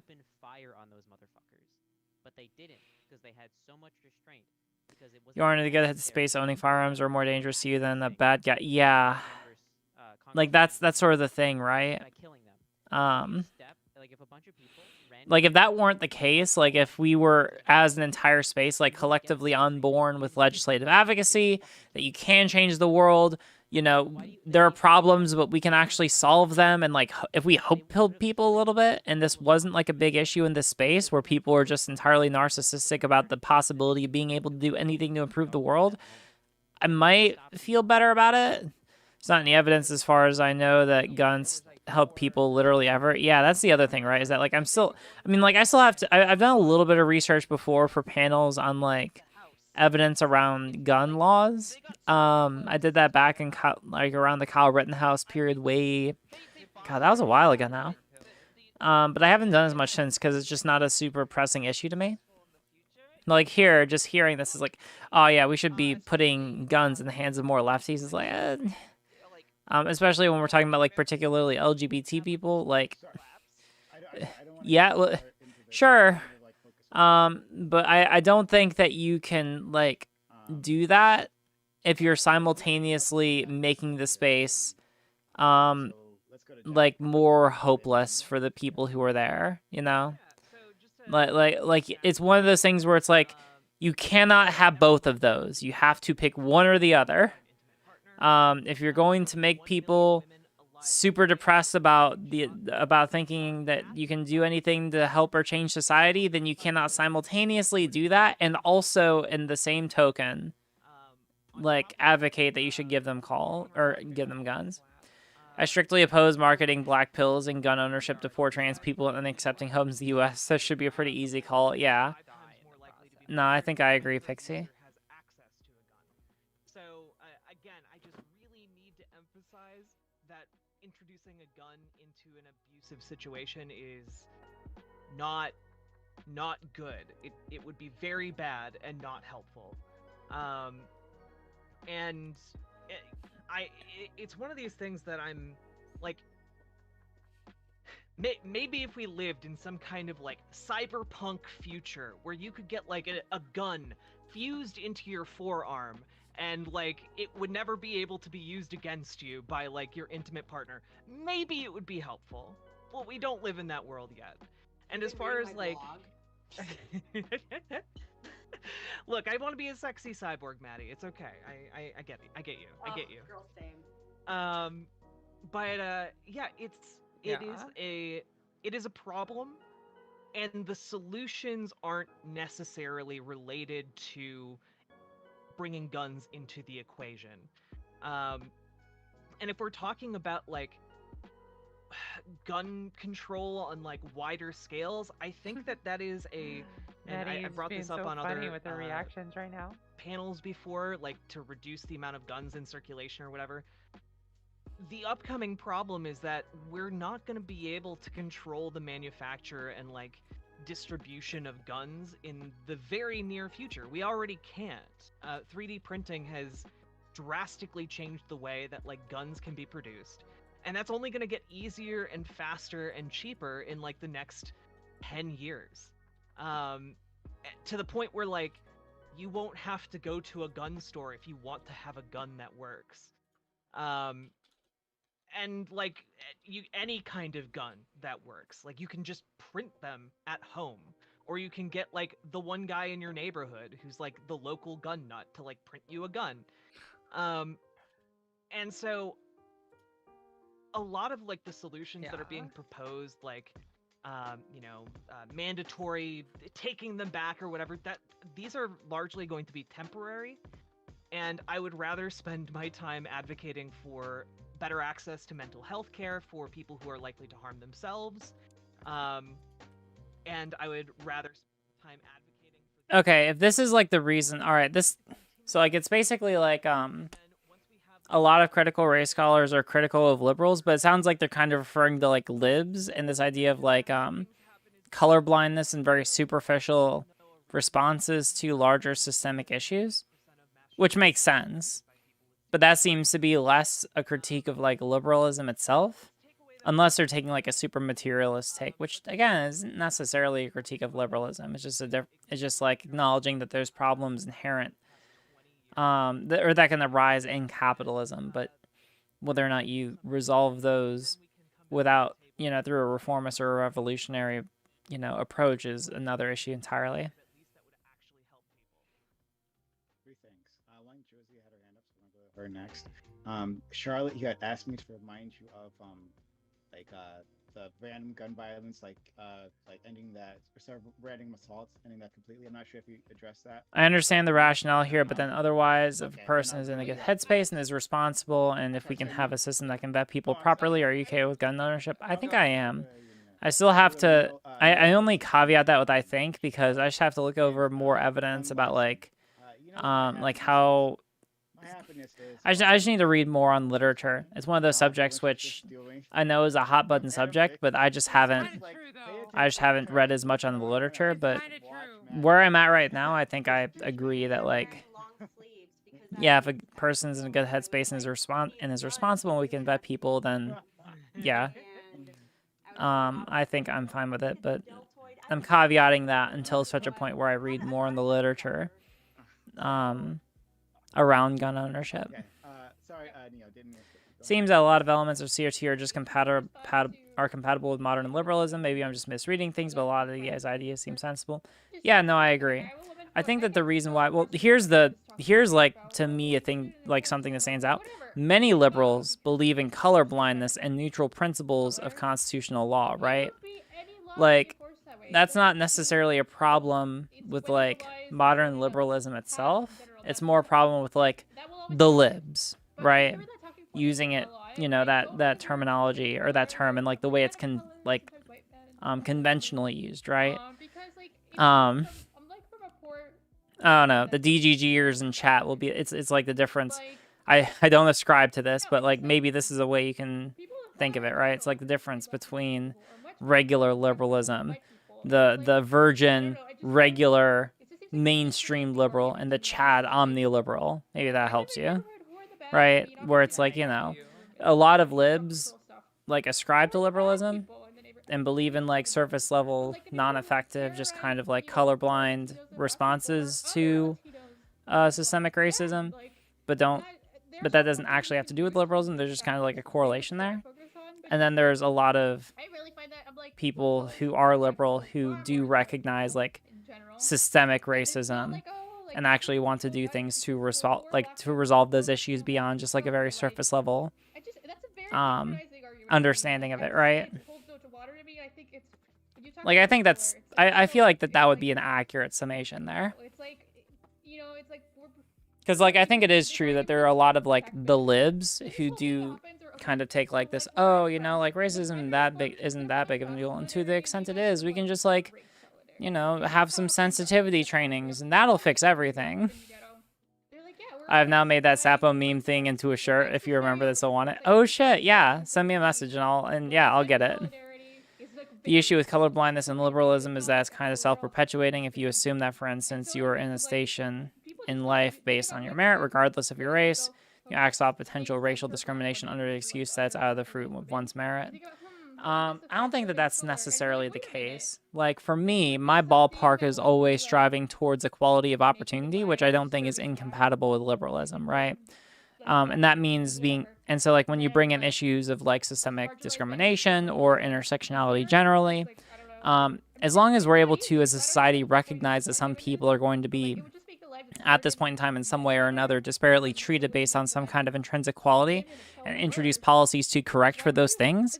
And I think that, like, otherwise, you know, if people, like, aren't going to die by virtue of the fact that they fail at, like, you know, fail to get, like, a performing job, right? Like, if we have, like, access to basic necessities, but otherwise, like, still leave in things like markets and whatnot, then it seems like that would be, like, we're able to resolve a lot of those discrepancies within still a liberal framework. Non-indigenous men be subject to like being able to be arrested by indigenous police? That's just outrageous. Like, Or at least that's my understanding, right? Mind you, RGR, I don't think that you adhere to colorblindness.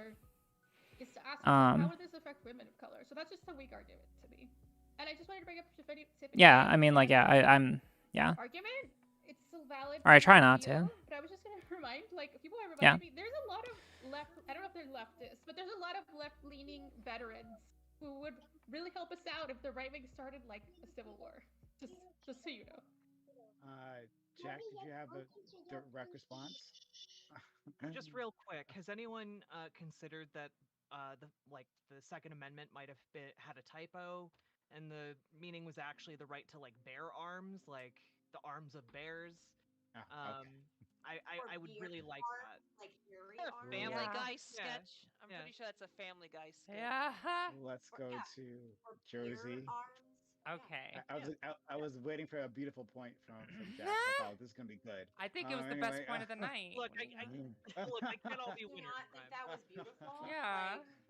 Like, beauty's in the eye of the beholder. Yeah.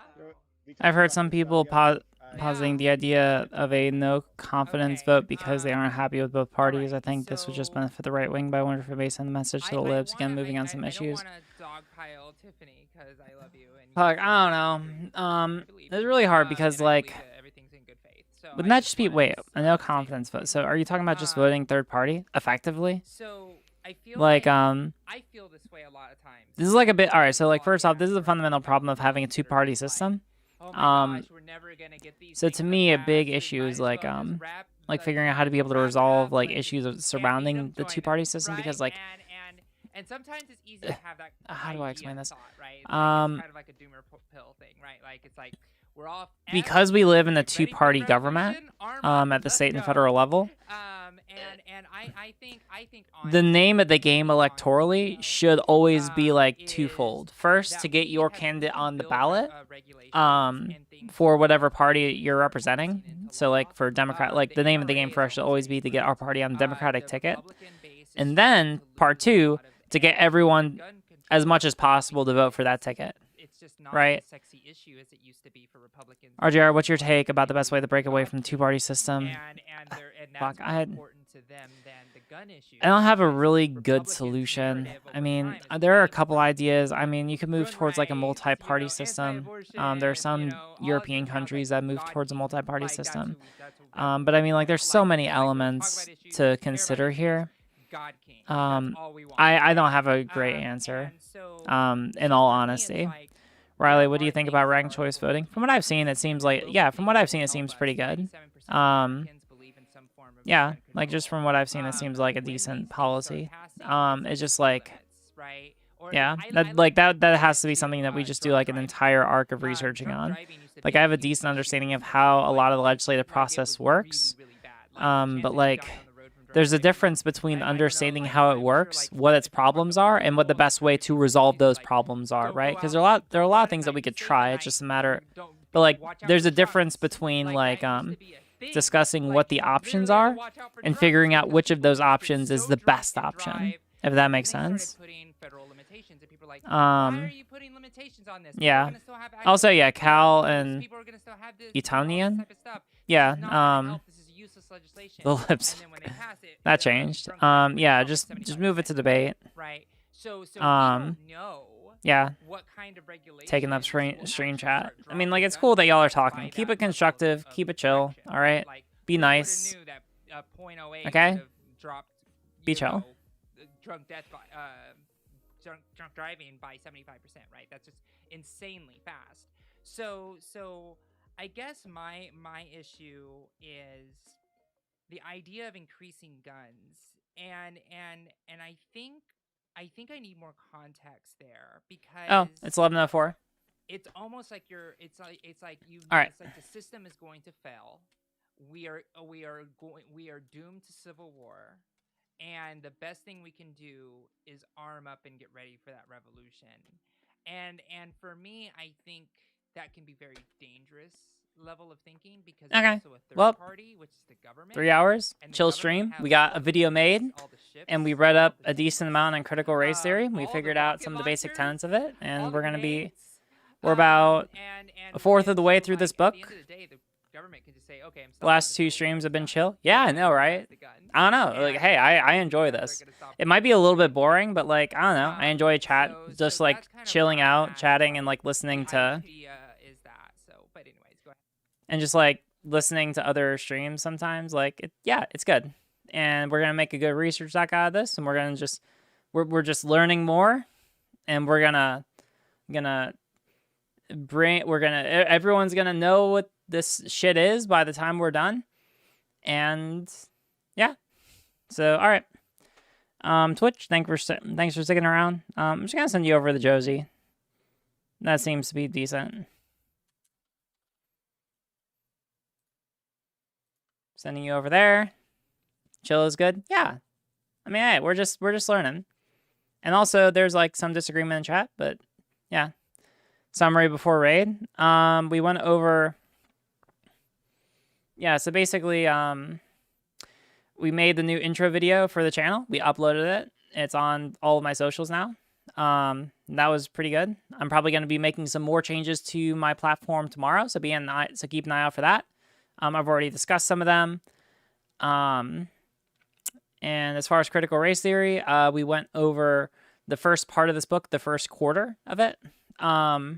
And it had like a super good summary of like a lot of the basic tenets of critical race theory, which all seemed like pretty agreeable, but we had to discuss a little bit to kind of like figure out like what some of it means, because like I think that because of the way some of it is phrased without like a decent understanding of like or not a decent understanding, like it can be easy for people to kind of get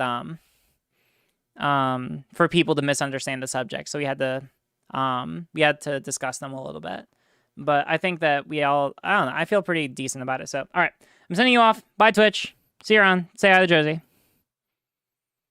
All right, and now I'm ending stream here.